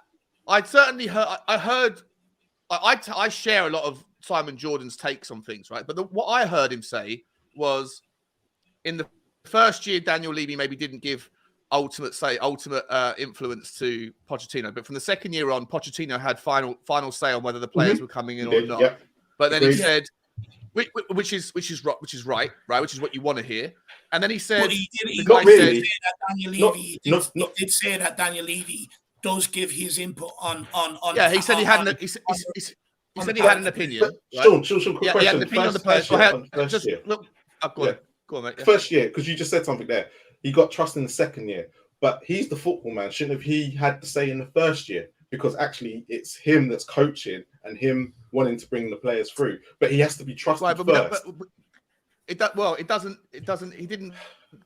Again, there's the thing that he said and the thing that he didn't say. Right. Yeah. So he said he got the trust in the second year, which doesn't mean that his opinion was completely disregarded in the first year. It doesn't mean that Daniel Levy was the one picking the players in the first year. None of those things were confirmed. All that was said was from the second year on. So in the first year, it could have been the director of football at the time, which I think was Steve Hitchin, right? That had the power, that had the final say. What he also said was, for one reason or another, we packaged up players that we thought were the right fit for the team to take the club forward. They went to this woman whose name I forget. And then she took Rebecca, it on to Rebecca, and then Rebecca took it on to Daniel Levy, right? And then he said, for one reason or another, and the details of which I wasn't privy to. Now, to me, if the details that he wasn't privy to were things like Daniel Levy saying, do you know what? I disagree. I don't like that player as much as David Webb does, or as much as Hitchin does, or as much as Pochettino does. If it's one of those types of reasons where Daniel Levy just doesn't fancy the player, then that is a massive problem. That is a huge problem, and Daniel Levy should have absolutely no involvement in that. It's fine for him to sit there and say, I fancy this player or I don't. Like, anyone can have an opinion on a player. If, however, the reasons that he's not privy to were situations like the agent wanted 10 million quid for putting the deals together, or the player required a year too, like, not enough time on the contract, or too long on the contract, or if there was like a release clause that was ridiculously low that didn't protect the asset value. If those were the reasons why the deals fell through, then those are those are concessions that the owner of the football club who writes the checks should be aware of, should be able to make final judgment on. Sean, we don't know what those decisions were, but everyone's making the assumption that Daniel Levy just pulled the plug on the deals because he didn't fancy the players, but none of that stuff was involved in that interview. I never made an assumption. What I said is, not you. If it's players asking for too much money because the wage structure we're under at the time, fair enough. If it's an agent extorting the club, fair enough. But that Webb did say that he is sharing his opinions on recruitment. Now, I mean, I'm sorry, but that's not what his remit is. He shouldn't really have too much of a say on that. What's the point of employing all these guys? Not only have we had a high turnover of players, not only have we had a high turnover of managers, we've also had a high turnover of director of footballs as well. And that just pinpoints to me that nobody is really being trusted with anything around here. It screams. Yeah. And it was, I came away from that. I came away from listening to that interview thinking, Marlon, I think you and I spoke about it on a WhatsApp group. Right? I came away thinking it doesn't look good for Daniel Levy. Like, he's got too much influence in things that he shouldn't have. However, the overall assumption that was put out by people on Twitter and in certain channels was that this is the smoking gun we've all been looking for, that summarizes Daniel Levy as an interfering, know-it-all who doesn't know what he's talking about when it comes to decisions. But none of that stuff, to me at least, was clear or exposed during that interview. There were things that shone Daniel Levy in a bad light, but none of the detail was there to make the actual assumptions that I think a lot of people were making. Let me ask you, Sean, do you think Webb was holding back at times? Yes. I'm going to say he was. Maybe, but again, there's the motivations. Because Daniel Levy, look, he couldn't say much because the stuff that we could hear, if he said anything that was out of turn or anything that was Daniel Levy's lawyers would have been all over it, and he knows that, right? But there was two things for me that stood out. Was when Simon Jordan said, "Oh, I wasn't expecting you to give that answer. That's 50% more than I was expecting Daniel to be involved in," which then said, And when he said, that's not what he said. That's not what he said. He said, he goes, you're halfway there, but you ended up getting to my point anyway, is what he said. Yeah, but he also said, but I wasn't expecting Daniel. Yeah, but he still said, I wasn't expecting Daniel to have that much influence. I wasn't expecting that. He did say that. Right? Yeah, and I felt the same. I felt the same. I felt exactly the same as well about that, by the way. But the other bit that was more concerning was when he said, and sometimes it caused the conflict. Now you're thinking, he shouldn't be causing the conflict. The football side should be left to the football people, right? And I completely agree with you on the sense of, if it came down to finances and stuff like that, that wasn't fitting in the Tottenham structure, you can completely understand that. Because we don't know who the players were. We can guess, we can try and guess. Did they move on to other clubs? We'll never know. Are they still at the clubs? And things like that. And he did, and those are certain players that we have nothing against. But it was the fact, those two things just stood out for me. And there was stuff again when the Cambridge interview that also stood out for me. And I was like, it's not the big stuff. It's the stuff where you're contradicting yourself now in what you're trying to do as a chairman, because at the end of the day, even you agreed here, we want Daniel Levy to step away from football, right? And just manage the business. I do as well, 100%. We all do, but we full well know he's not. Is he going to change it? Scott Munn, at the moment, like possibly not, Percy said, is the first time we've seen a step where he think, okay, he's going to step away, but will he do it? And that's no, we don't know. We don't know. We don't know. We don't know. At this present moment, the purpose of me saying what I said then was just to play balance to the way that the interview with David Webb was received by certain sections of the fan base versus what I heard, which wasn't. It didn't. Right. Okay. Yeah. And that's all I'm saying. Like, I agree with you 100% that David, if what David Webb is saying is true, and again, you don't know what his motivations are personally either. But if presuming everything that he's saying is true, then it doesn't look good on Daniel Levy. But I don't think it in any way is anywhere near as bad. There's a hell of a lot of presumptions and assumptions going on with why the deals fell over the line or didn't get over the line that we don't know about. That's all I'm saying. Yeah. I just want to say, Dario, I'm just going to pin this. Nobody has this mindset, by the way. We're just having a debate. We're talking about the interview that was done by Simon Jordan. I just keep it. I don't know where. I genuinely sometimes feel when we do these streams that people don't listen to what's being said. Is they hear one thing and jump on it. No, we're all debating it and we're all having a We're talking about what is and our interpretations. Just keep it calm, man. Let's chill, man. This is Sunday. It's bank holiday for you lot, not for me. Fuck it, Nick. There you go. Fuck it, Nick. Yeah, exactly. Well, we'll all just go, screw you, Levy, screw you, and then we'll move on. We've got to talk about this stuff. It's what we do here, guys. Yeah. Alex, mate, let's jump to you, mate. What was your thoughts on the Simon Jordan, David Webb interview on TalkSport? What was your thoughts, mate? I think he was just speaking what we all thought already. To be honest with you, I mean, I'm kind of far gone with this whole thing with Daniel Levy now. I'm just kind of like I'm done with it. Like, as far as I'm concerned, like the whole club's just got no identity whatsoever, and that's the whole point. What is the actual structure and goal, and the end goal to what we want to achieve in the next 5 years? And you know, the whole thing about us trying to get Nables in, and like I said before, as far as I'm concerned, this guy does 1 year, 1 season good at Tottenham, he's off and going to another club. So again, I stick to what I said before. You get a director of football in, and you've got to stick to the philosophy of what you want, and that's it. Now that needs to start from the top down, and that's it for me. And then we can start understanding where we're going to be leading, and that's it for me. Daniel Levy, I mean, at the end of the day, he ain't going to change. He ain't going to change his way or the way he is.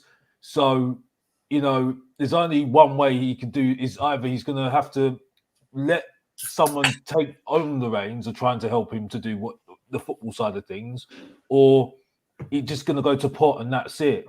And and that's it. And he's not making that much money anyway. He's making money, yes, he is, but he's spending it on managers that he's sacking off anyway, and the players that he's getting rid of anyway. You know what I mean? So no, I agree. And most of that money he could have used on a good recruitment team, that actually looks at players' attitudes and whether they work well with the players that we actually got already. You know what I mean? Because it's not like I said before. People don't want to hear Brighton's as a club. But the thing is, though, it's not surprising that they're doing really well at the moment with the players that they're getting in. Because I must have done a lot of research on the players that they've got already and putting the players that they've got already with the players that they're trying to get in already, get in as well. So, like I said, it's a boring subject. Yeah, I'm reading out all day, every single day, and I'm done with it. I'm literally done with it. If you don't know, and I'm sorry, I've had enough of it. That's why I'm so done with it. I'm on the beach. I'm on the beach now. Yeah, sunning it. Because it's Brian summer Beach. and I should be outside. Have enjoying it right now because I'm so fed up with hearing about Daniel Levy. He's definitely. I'm so he's on Leicester Beach. And that's it, man. Because we'll be still talking about Daniel Levy. We still talk about Daniel Levy next season, and Arsenal won the championship by then. You know what I mean? I'll be 40 and still talk about Daniel Levy. I'm done with him, man. I'm done with it. Sorry. Do you think your favourite team, your second favourite team, Leicester, is going to stay up, Alex, or do you think they're going to go down? Well, Leicester City are making you look like a mug, Sean, because at the end of the day, they still want an FA Cup and a Premier League. So what you saying, man? What you saying? Nothing. That's all I'm saying. That's all I need to say. Back to you, Jack, because I put him in the mud and that's it. Sean's in the mud. Back to you, Jack. I'm done. Breaking news. Sean is in the mud and Alex has got his flip-flops on the sunny beach. Carry on. I do love you, Alex. You're a legend, by the way. You're an absolute legend. Danny has left us a question, guys. Question, lads. Why do you think Daniel Levy will step away when he literally said in his last interview that he feels the club is in a good place and he doesn't understand the fans' issues? The flaws for whoever wants to answer and that question's blatantly for Sean. Not us. You know what? Go on, Sean. The floor is yours, my good man. Why do you think that Daniel Levy will step away? Do you mean as in like step back, or you mean sell the club? I'm assuming that's what it means because we were talking about the Scott Munn's coming in, and that means that assuming if things happen that he will be the man that takes over the footballing aspects of the club. Look, a leopard doesn't change its spots. I agree with people that I'm very suspicious and a little bit cynical towards this appointment.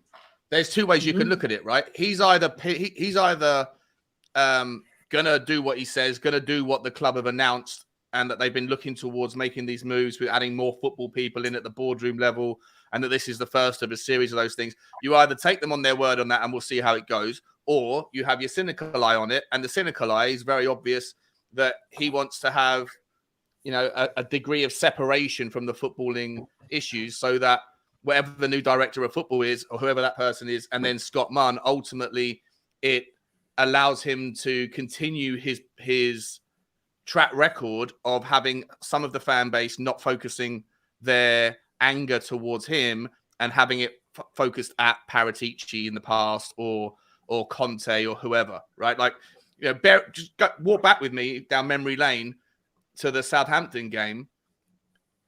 A week before that happened, half the fan base were Conte out. Yep.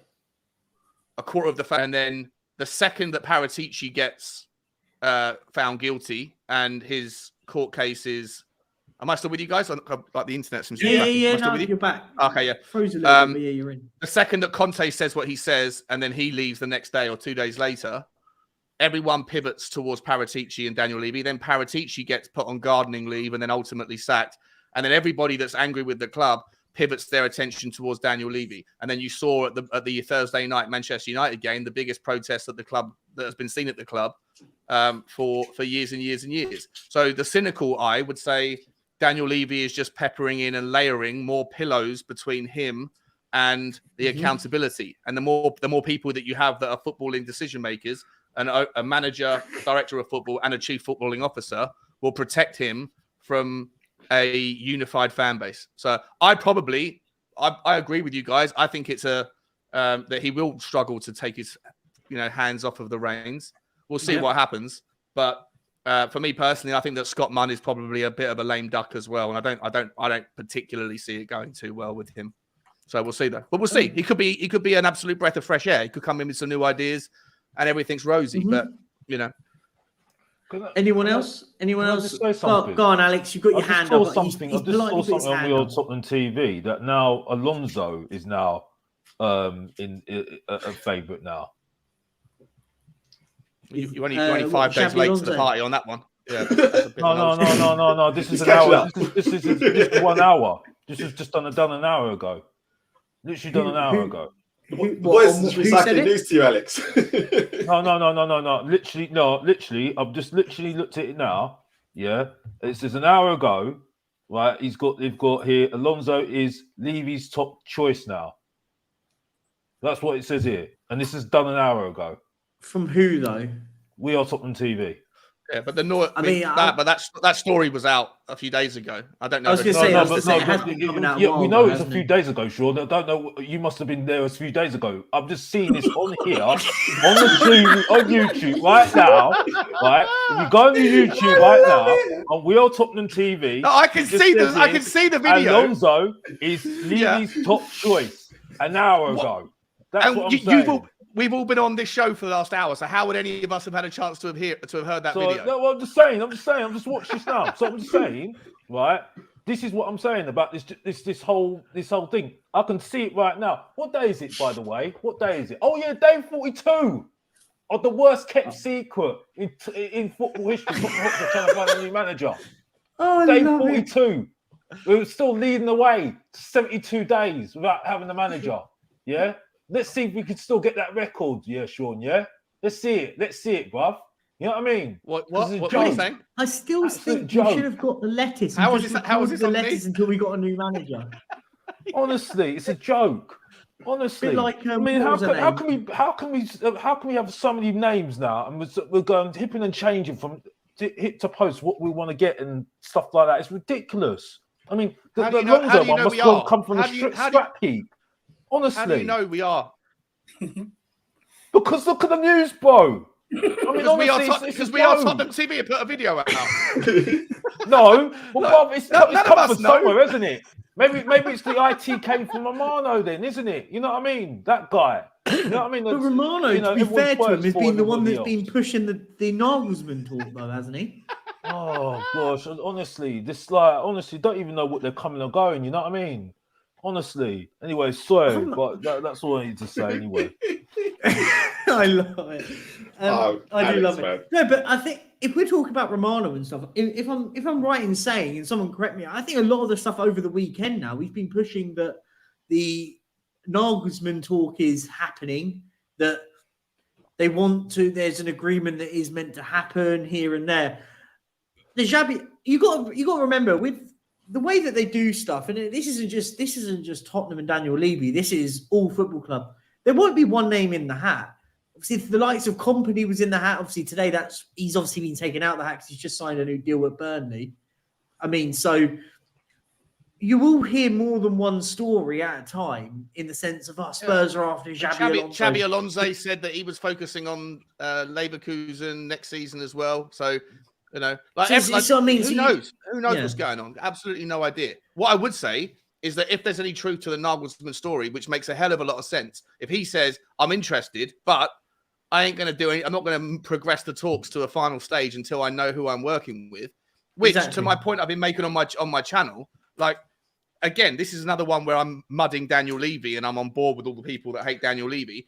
If Daniel Levy sincerely thought that he could go to Julian Nagelsmann and say, hey, do you want to come work for Tottenham? And doesn't have a director of football in place. And if he didn't think that would be a question, who's my boss going to be, by the way, from any potential manager, then it reeks of an owner who is that devoid of being able to take himself out of his own head and put yourself in the mind of the people that you're trying to work with or trying to impress or trying to please or trying to do whatever. If he doesn't think that that's a necessary stepping stone, then it's a massive L in the Daniel Levy track record. However, I would imagine that he must be having conversations that are confidential with various directors of football. Because I think he's got a verbal agreement with Nagelsmann, and Nagelsmann ain't putting any ink on the contract until he knows exactly the director of football, in my opinion. Because Agreed. There was only reports a few hours ago, I think it was a quote from Alistair Gold, where apparently Nagelsmann options are very limited right now.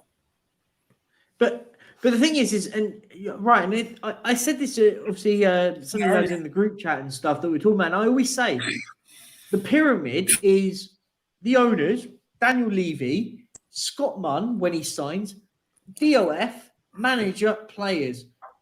You work down the pyramid, not up the pyramid. So you start at the top and you get in the next one. Then, for example, if you want to get in a manager, the manager is not going to just join without not knowing who your boss is. You wouldn't do it in real life. And it's a great point. We made it in the group chat. It's like you wouldn't do that in real life. You wouldn't go into a job and then go, oh, by the way, I want to be being interviewed for this job, by the way. Oh, so who am I reporting to? We haven't employed him yet. Right. Okay. To be fair on that, I've done that before. I've not known who my manager's going to be, but I've gone into a job because sometimes you might be recruiting a whole new team, right? And sometimes you might not know who your manager is, but the role is just perfect for you. So you're just going to take that chance, right? Yeah. In a real man, but I get in football, it's going to be completely different. In the conversation when it talks about football, I'm talking about more the sense of like, for example, a Nagelsmann right now will be a hot prospect coming into the summer because if a team sacks a manager, when I say a big team, I wouldn't say a massive team, but if a big team sacks their manager in the summer, say it's Leipzig, that sort of level, you sort of get my point in that sense. They sack their manager. They'll be looking at the likes of Nagelsmann. Of course they would be. So will Spurs. So it's like these managers aren't going to just go. I think they're waiting for Real Madrid to make a decision. Yeah, for example, if Real Madrid sack Ancelotti tomorrow, Nagelsmann won't just be going, I said I'd talk to Spurs. No, of course not. He'll be on a flight to Madrid getting an interview or however he chooses to do so. It's interesting why Pochettino hasn't signed the deal with Chelsea as well yet. Like that's been all but signed, sealed, and delivered for like 2 weeks now, and yet still they haven't made that decision. It's very interesting. I think that maybe there's just a bit of a lot of the few managerial candidates that are at that top level, they're waiting for the managerial merry-go-round that will always happen. Like if Real Madrid get knocked out of the Champions League by Man City over the next couple of weeks. Like, not winning the Champions League for Real Madrid is a sackable offence almost, right? So I think Ancelotti's contract is up at the end of the season anyway. I think they're not signing. Right. Okay. So maybe they're waiting to see what Real Madrid want to do. You know, it's an interesting thing. But like I say, for me personally, like I think that I agree with you, Perch. You have to get the director of football in first, so then you can get the manager, and then you can get the players out, and then the players in. But I think a lot of I hope Daniel Levy, as intelligent a businessman as he is not that devoid of logic that he is going and talking to managers without having any clue who the director of football is. And that in reality, he's actually having multiple conversations at the same time. You'd hope that he's doing that. I don't trust him. I've got to be honest, though. I've got to be honest. Sorry to interrupt you, David. My trust of Daniel Levy is completely gone. Right? I think the thing is, though, he's the only thing that's made him look good at the moment is one man and one man only, Harry Kane. Harry freaking Kane. Yeah? Because that guy, even though he's a loser, because he ain't won no trophies, yeah, right, and he hasn't stood up in semi-finals and finals, yeah, that is a harsh thing that I'm saying at the moment about him. Because really, let's be honest here, yeah, right, his teammates haven't done really that much for him either. You know what I mean? And Daniel Levy's not done anything for him either, yeah? And it's the cheek of the man to even ask him to stay at Tottenham, yeah, when really he's kept us afloat. Yeah, he's kept us afloat. A boat, Tottenham Hotspur on a boat, yeah, is sinking without Harry Kane. Yeah. Tottenham Hotspur on a date, that girl is left already without Harry Kane. Yeah, that's how much Harry Kane has kept us afloat all day long. Yeah, right. And I'm sorry, I can't listen. I'm sorry, I don't listen to people that tell me, oh, we need to be positive. We've got to do it. We've got to be a little bit positive. He's doing something good for the club. He's doing something good for the club. Still, bruv, I'm still not rich yet, bro. So what are you saying? What Alex, are you saying, bro? No idea what you're talking about. I'm sorry, to be honest, I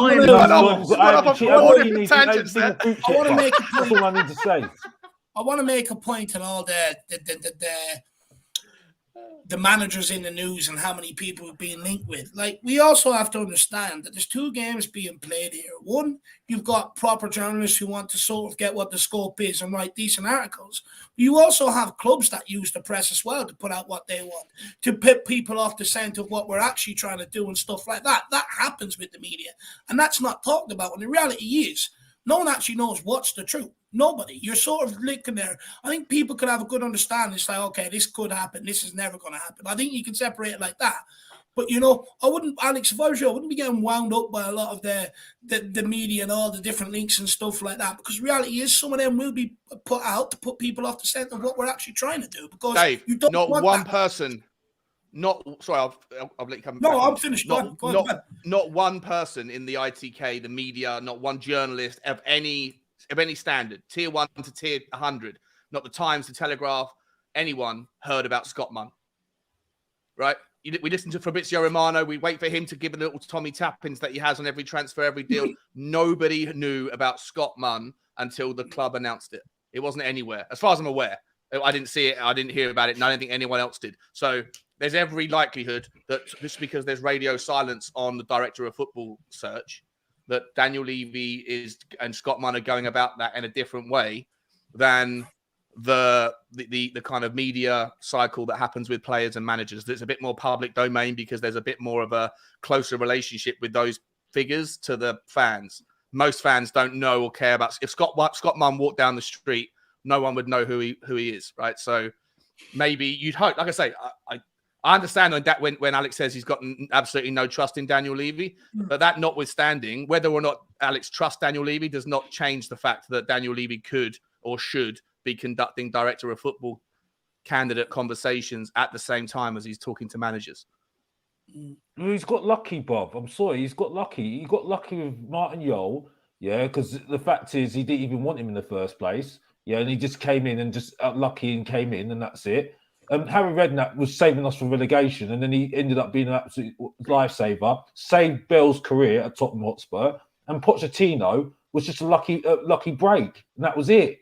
because we were looking for Van Gaal and De Boer. So I'm sorry, the guy's got no good judgment whatsoever. He's got lucky. He got lucky with Harry Kane.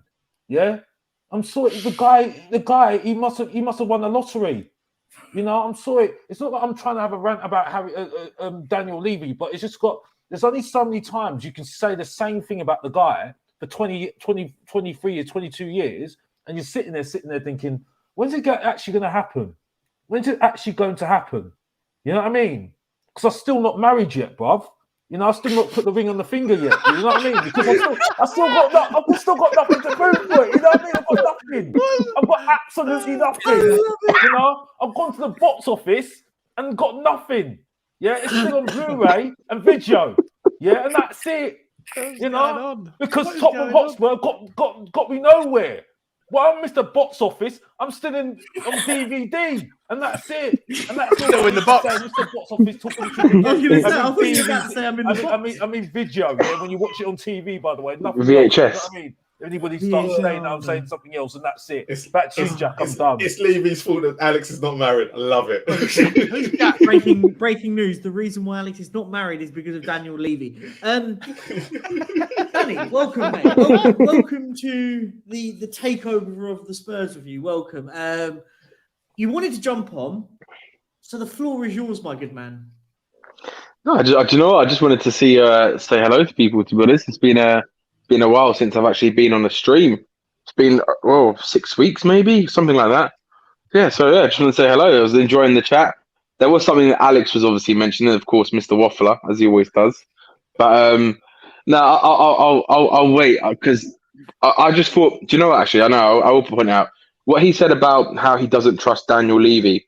See, I'm the opposite. I trust him completely, right, to do what he always does, right. Look, if you think about it, when the reason I put that question in, it wasn't. I know Marlon was saying it was directed at Sean. It actually wasn't. It was actually directed at everyone because I actually genuinely wanted to get people's opinions on it. Like when people, I know Sean. I was listening to what Sean was saying as well about what he believes Scott Munn is in that position for. And do you know what? I actually feel sorry for Scott Munn because even if he is coming in, right, I'm going to be like. I'm going to look at this from an overall point of view. Even if he is coming in to do that job that they say he's going to do, I don't believe that he's going to be allowed to do his job because I haven't seen any evidence of any of the footballing people that have come into this club over the last 20 years since they've run the club that have been allowed to do the jobs that they've been brought in to do. Kind of a bit like what Dave was mentioning before earlier on in the show. And yeah, it's just kind of like it's one of those things where we're going to try and hope and see if, like, for me personally, I think someone like Nagelsmann, right? It's like for me, it's a bit of a pipe dream. I think there's a lot of complications or there's a lot of factors that Tottenham would require to kind of basically say yes to, right, in order for him to join the club. The rumors are that obviously he wants a director of football. Okay, that's one thing. And the other rumors are the fact that he wants the control of transfers. Now, based on what I've seen, like historically since Levy's tenure, is a director of football, whoever that is, with Scott Munn and say Nagelsmann, for example, are they actually going to get the free reign of transfers at this club? And for me, I don't think that's going to happen. And that's why, yeah, go on. I don't think Scott Munn is brought in here for transfer-related stuff. I think he's brought in here to attract more sports. I think he's also brought in here to form something like what City Group has, what the Red Bull Group has. I think that's eventually where I agree. They're looking to move into. And I think that's what he's been brought in here to do, to set into that.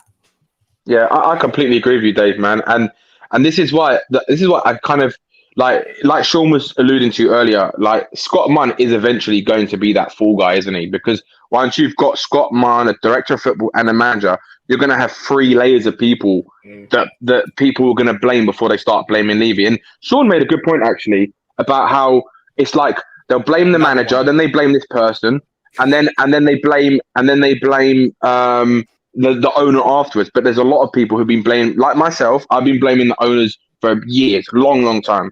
right? Because I don't believe it's going to change under any manager. And even you said it, Jack, yourself, that it's going to be very difficult for any manager to kind of be successful. It's kind of like we basically need, right, what we had with Poch, where we need this kind of this a bit of luck. We need everything to happen at the right time. We need things to fall into place at the right time, and then we just need to kind of overachieve in the sense of like where we are as a club right now. Right, we need to do better, way better than what we're doing, and I think that's only kind of when fans are really going to be like, oh, hold on a minute, we're playing good football now. We're competing now. Actually, we're doing really well, and I think it's going to be very hard for any manager to kind of get that in, because I think it needs a lot with the way the club is run. It needs a lot of things to fall into place at the right time, I think, personally. Yeah, no, I can't disagree with what you're sort of saying. I think, as I said, this is where I've already been in it. The next manager now has to get time. We're 100%. in such a mess. And this is the point of it. When I say time, as I said, I genuinely think we're at the stage where we need a massive, not just the term rebuild gets used all the time. I don't think we need that. I'm very much on the same likes of what Sava says about it. It's not, I don't think we need a rebuild at all. We need to start again. And listen, you're right. Listen, I can understand why people's reservations with Scott Munn's appointment are, because they genuinely do think that nothing's going to change, because I understand that. For me, I would judge it when he does start, because I think if I'm right in saying, someone will correct me in the beginning of July, end of July, or end of June, one of the two. Someone will tell me the correction. June. Yeah, end of June, start of July. Yeah. That's when I want to start seeing. We need to start seeing it. The implications of it. A free-flowing will, and Dave, I also get your point on it. We don't actually know is he going to become.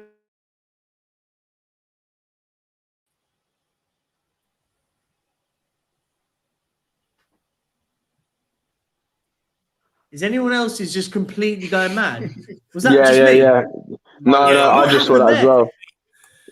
How have I ended up? How have I ended up?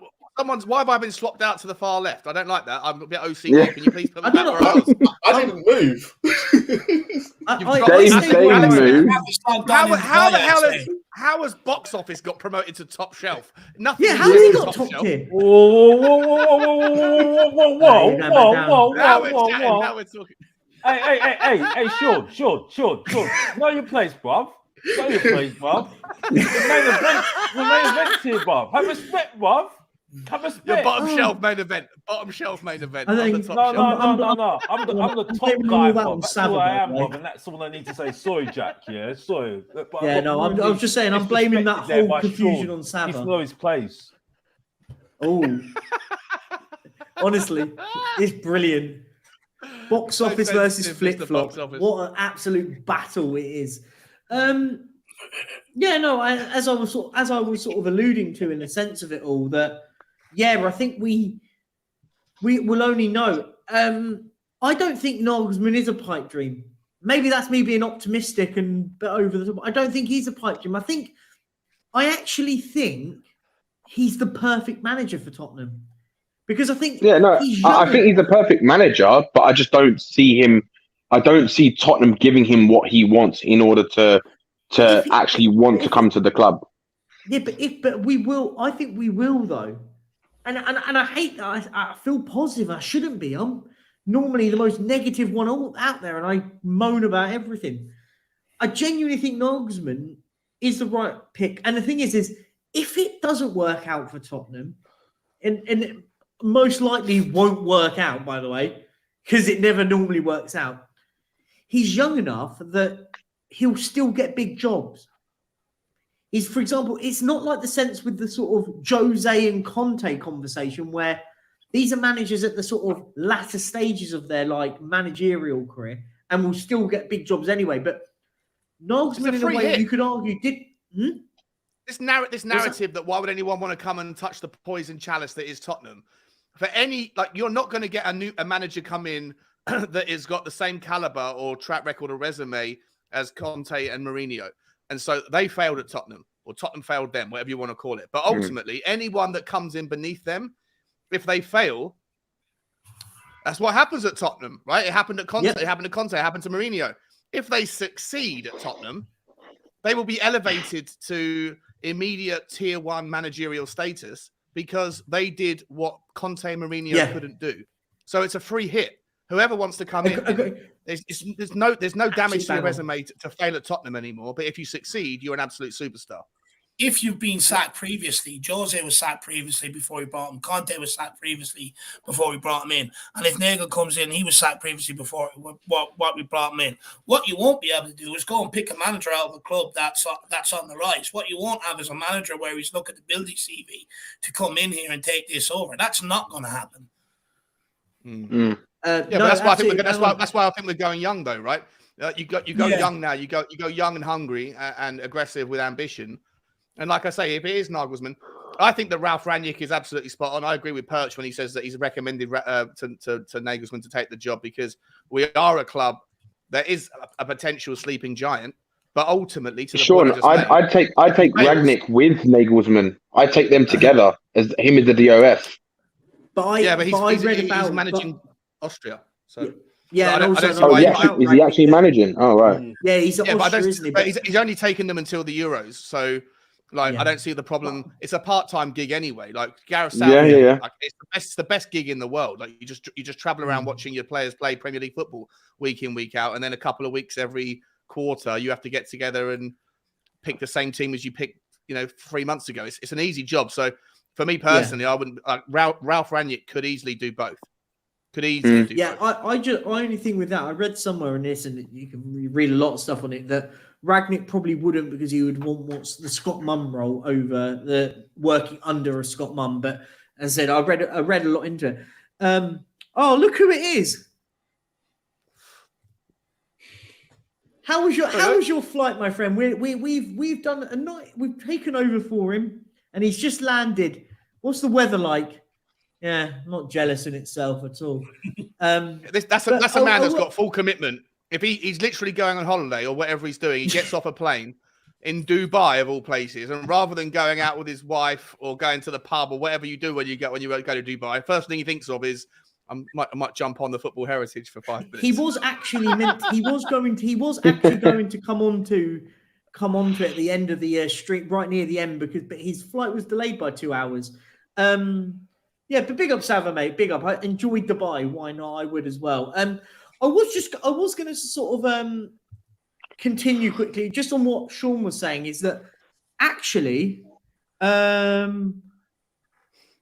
what I did say was that actually Spurs are such everyone says, why would anyone take the Tottenham job? Why wouldn't you?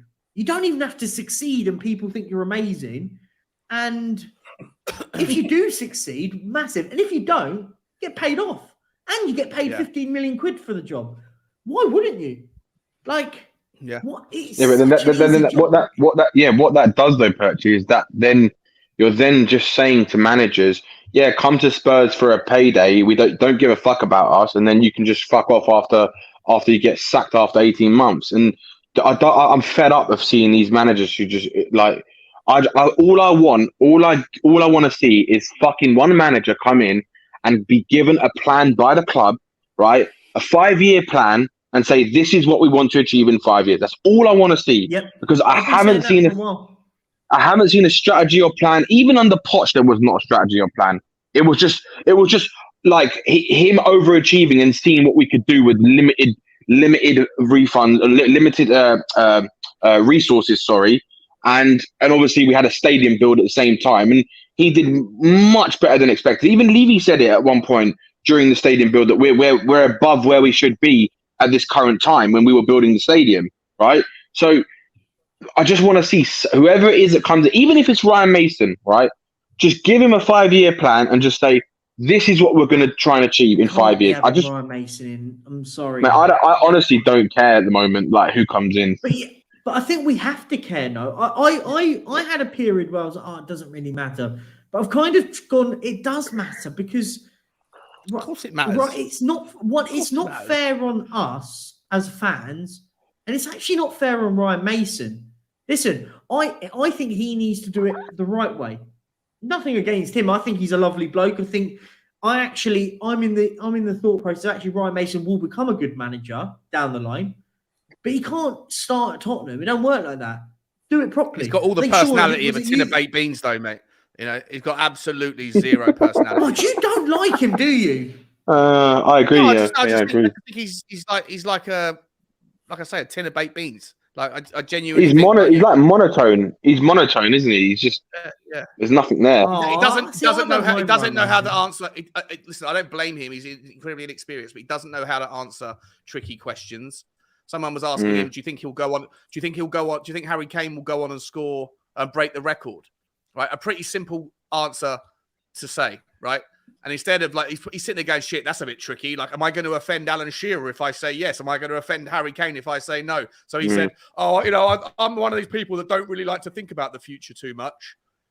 So, I just want." That's great to hear from someone who wants to be a manager. Ryan. Like, that's not a difficult question to answer. That's not a difficult. Is it possible for Harry Kane to break the record? Yes, I think it will probably happen given the form he's in. Like, you're not offending anyone with that answer yet. He doesn't. I don't think he knows how to play the media, and I don't think that he just needs to go and go and earn his stripes at wherever. He's a typical Tottenham boy, nice boy, just a nice man, and that's it. It's just typical the Tottenham culture, basically.